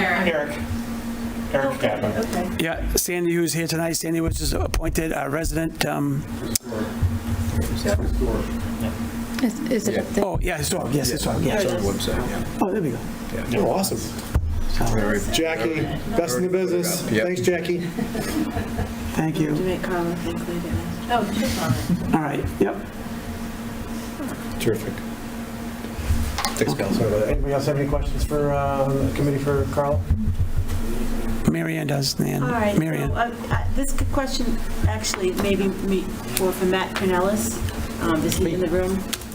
Matt's here. He's over here. Because I can't see him. Yeah, sorry. So I asked this question when when they presented CPA to the FinCom last year, and no one had an answer. So I'm hoping there's an answer, and it's an easy one. Is the surcharge, we were talking about other possible debt exclusions and overrides that would be added to the tax rate. Is the CPA surcharge computed on whatever our final tax rate is that includes debt exclusion surcharges, or is it on the base before surcharges? So that, you could say, okay, our tax rate's 1172 now. Would be taking 1% of that, or 1% of 1172 plus, say we add 50 cents for debt exclusions, and so it's a new rate. I think it would be before the debt exclusion, but I don't know that for sure, so I can check. I wasn't for that. Nobody knew when they asked. Somebody should figure that out before it goes to We'll get that through the voters. study committee, I'm sure. So, yep.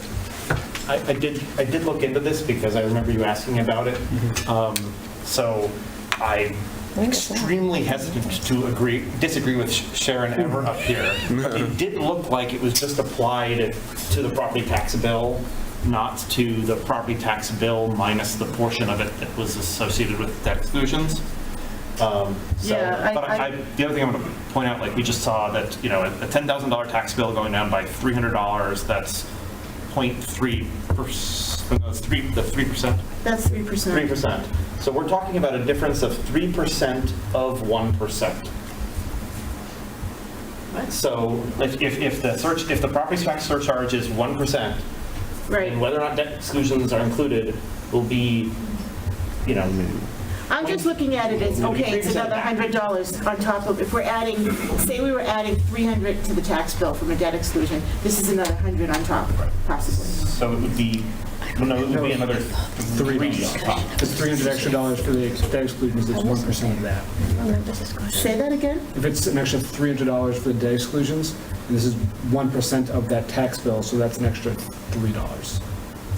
It's 1% of the whole tax bill, The not debt exclusions is an additional 300.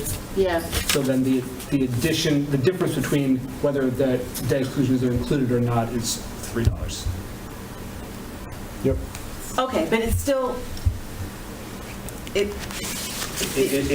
is possible, though, so if well, the $3 times an $854,000 house. That was on the total addition to your tax bill. If you have an 800, if you have the median house and the debt exclusion is adding $300 to that tax bill, then the 1% charge for CPA would be a difference on your tax bill of $3 if that debt exclusion is adding $300 to your tax bill.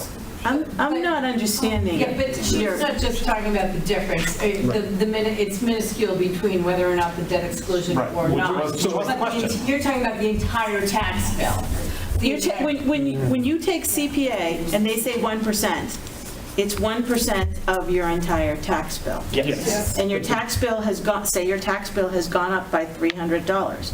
Then it's 1% of X plus $300, right? Yeah. The difference between whether it includes that $300 or not is 1% of that $300, which is $3. I understand, but I'm very, very small compared to how much your tax bill, it doesn't make much difference. Your tax bill is going up. It does not, whether or not debt exclusions are covered by the 1% or not, or whether included in the 1% or not, is really small, because the debt exclusion is a really small part of your overall taxes.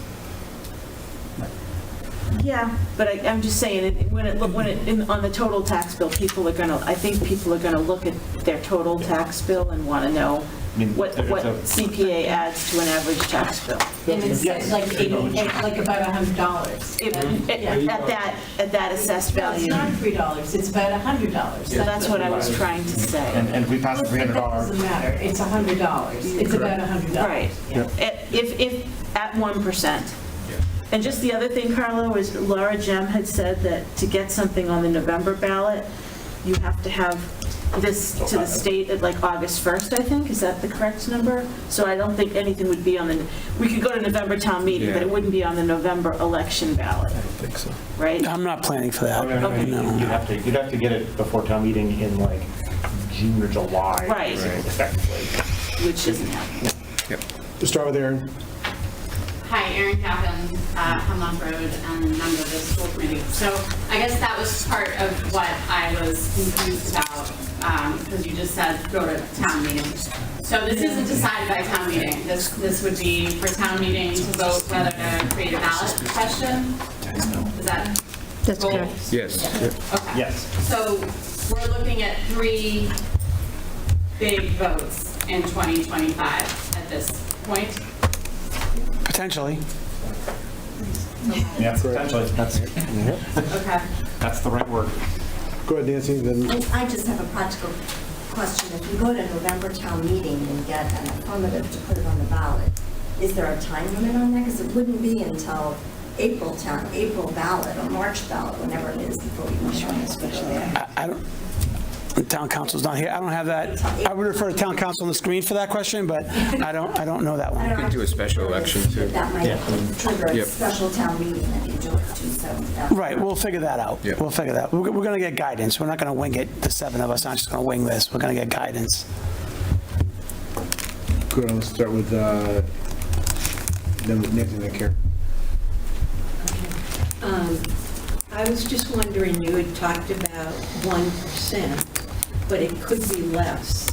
So if initially the town decided to go with less, could it always be increased in subsequent years? Yes. So it could start with. Can, but you have to go back to. Yeah, we have to, yes. You can't just get in for the minimum and then jerk it around after the. Yeah, we have to go through the process again. Yeah, up or down is a townwide vote. Yep. Okay. That's why it's important to get it right the first time, but, But if you're looking for some compromises, that. Well, again, that's what we're going to explore. That's what we're going to explore. I'm not going in with anything set in stone. If 1% is right, I'm not going to advocate for 3%, I'll tell you that personally, but is 0.75 the right number? I don't know yet. Okay, so let me, Karen, and then. A couple of comments. So the Community Preservation Act was passed in 2000. It is funded by deed recording fees. So as a community, we put hundreds of thousands of dollars into this trust fund. And everybody else gets to use it in their communities. So there's that to consider. And if anybody is looking to see what other communities already have moved ahead this year, you can look at communitypreservation.org, and they're giving updates on, I think there's 6 other communities that are doing it this year, in addition to those. But thank you. Okay, so then, can I see hands again for people that wanted to speak? Good, Angela and Karen. Oh, I'm sorry, Carl. Go ahead, Angela. Thank you. Carla, do you know what the reimbursement rate is right now? I don't. Okay, but you'll explore that. And also, the slide that you had, like, it seemed like a certain amount needed to be spent in the year that it was raised. But from that slide, it looked like, could money go into just the regular operating budget? No. But what was that slide that showed? Jackie, can you try to find that, please? It looked like. Oh, I thought it was this one, the law. Chart 1. The slide that showed like 30%. Percentages? To be, yeah, the percentages. I was confused by that. It looked like. the pie chart. Administrative needs, what is that exactly? 70% may be allocated across each category to budget reserves and to optional administrative needs. So that means, so in optional administrative needs, so does that mean this money could end up paying for recreation salaries or something like that, if that's an administrative need? Or, so that I just think that that's something that I'm interested in finding out more. The remaining 70% may be allocated across each category to budget reserves and to optional administrative needs. Okay, that's something that. That's what we're going to look into, yeah. Yeah, really needs to be explored, how the money could end up being used. Very specific. Yeah, that's why you gotta go to the grid with the law. Right now, to pass it, when we have 2 other more pressing issues, I mean, $100 increase in the tax rate is still, I mean, that's still something. So I'm just wondering, what's the pressure to pass it now, or to bring it to the voters now? For me personally, it's not pressure, there's a lot of benefits to CPA, so we have to weigh the benefits, just like a cost analysis. We're talking about Killam. How green do we want Killam? Well, there's green, there's extra green, and there's super green. All those things have costs, right? So how do you, what's the payoff on the extra green, the super green? Maybe not worth it. CPA, there's a lot of benefits. It's not the first rodeo. We're not the first one to do it. So we're going to look at other communities, say that have they've used it, like Karen said, and there's no pressure. It's just, we've been talking about it for several years. It's a good benefit for the community. And then, we get, let's say, $300,000 that could build our pickleball courts. And the next year we get $500,000, and that could go towards open space or benches or historic, it's, I believe that the benefits are significant, and it is worth presenting at this time. With 195 people that have passed it, I'm guessing yes, but I don't know, I haven't done a deep dive, that's why I wanted to be on the committee. Carl, you still work? Go ahead, Carl. I wanted historical data on what the state gives. Yeah, we'll get that. Jeff Dietz, Orchard Park Drive. So my understanding, if I heard it right, the committee comes up with a series of recommendations. At the end of the day, it's actually the select board that decides how the money gets allocated? No. Okay, so then what There's going to be if we pass CPA, if we adopt it, another committee will get formed. There was a slide there that will. Then that committee will say this is how the money's being spent and has the final say on it? No. Or it was the final say on how the money gets spent? Just a recommendation? Right. So it was town meeting, and ultimately, right, it was a town meeting and the board. Right, sorry, but we don't direct the committee, say how we want it spent.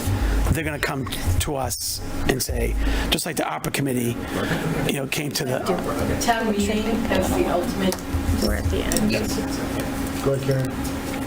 Just one more historical context. The select board's been working on this for a couple of years. We had the CPA, I forget what the name of the organization, we had the experts come and talk to us. And what they did recommend to us is that communities have an 80% chance of getting the CPA adopted when they time it with the presidential election. So we have gotten waylaid by, finding a new town manager and things like that. But that is the reason for the timing. We're still working for this year, calendar 2020. Go ahead. So one question I had is the town already spends monies on open space, recreation, historical, and housing. How much of funds from this would alleviate what we already spend in these categories? And then roughly, are we spending 1% of our budget on these things? It seems to me that it's more than 1% on things like phase 2 of the Birch Meadow complex, and Birch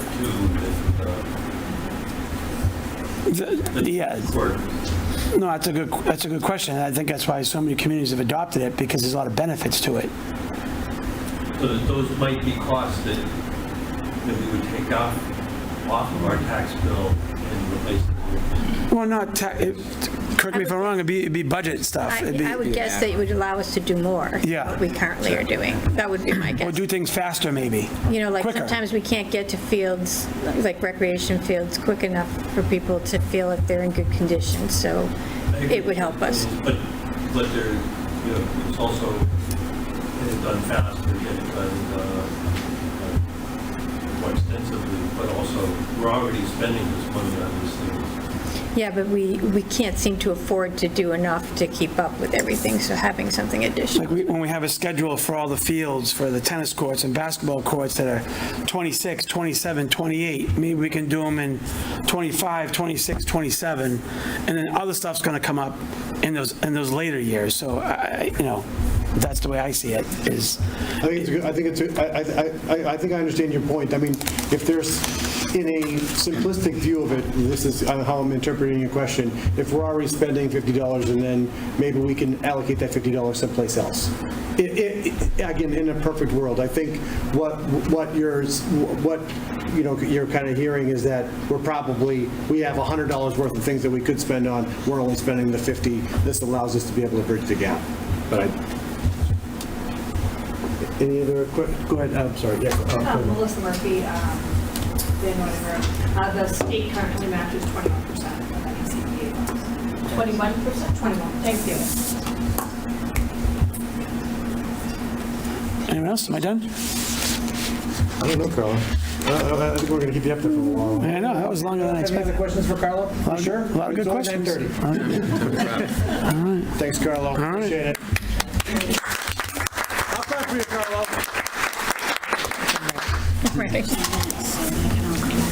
All right, again, I'll do a quick wrap-up of this, and then the real exciting part of the meeting comes when we go over our minutes and stuff, so that you guys can stick around for that piece too. But again, thanks to everyone that presented. Again, this is kind of what our goal was, is to kind of set some expectations, set some understanding. Again, you heard in some of these presentations, there's more that's going to be coming in the next kind of several months. And as those projects, each one of them start to have a little bit more progress and clarity, then we're going to start to understand some of the numbers. So I envision, and I'm thinking of Killam specifically, more will be known, as we start to get to August and September, so forth, and at that point, probably something similar to that I gleaned from Mark's presentation as well. So again, what I advocate for us is that we have another one of these, probably in the September, kind of time frame, where we can start to understand that a little bit more, and then have another one as we get closer, when some of these designs start to come more in focus, and then we start to fine tune on that stuff. And again, I think it's one of these things, the more that we have these, the more options that there are on, RCTV and folks to be able to look at this after the fact, the more educated everyone's going to be.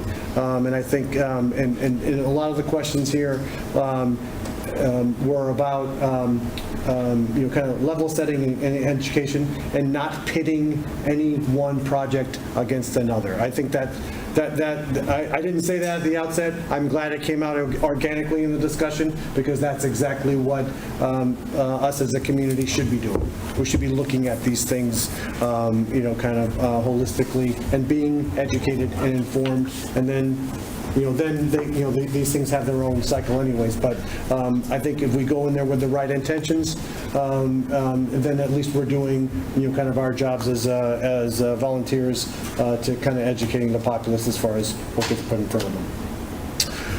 So good.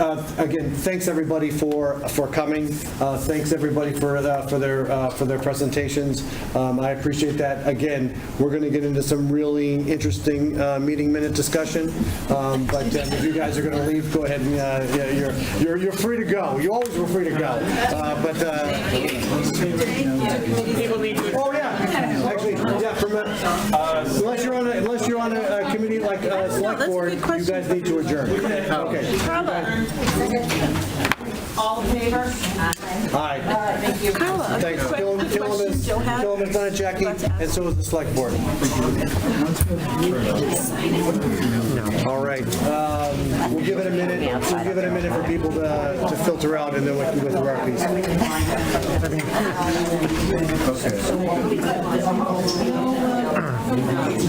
Town meeting, another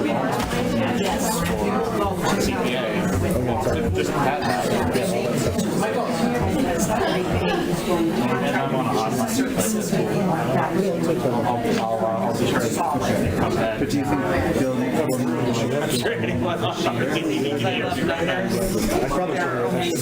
we might know a range of reimbursement rates.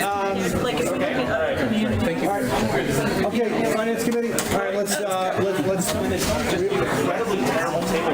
We only have one last. last line item. So we have to approve meeting minutes from Long list of motions on the warrant. April 15th, is that right? Motion to approve the meeting minutes from the March 13th, 2024 FinCom meeting as presented. Second. All right, we're all here in person. All those in favor? Everyone but Mark Sarah, right? Unless he No was one opposed? So Jackie, I don't know if you saw it, but we approved that 8-0. Mark's not online, right? Thank you. No, Mark's not online. Mark is not online. Thank you, Mark.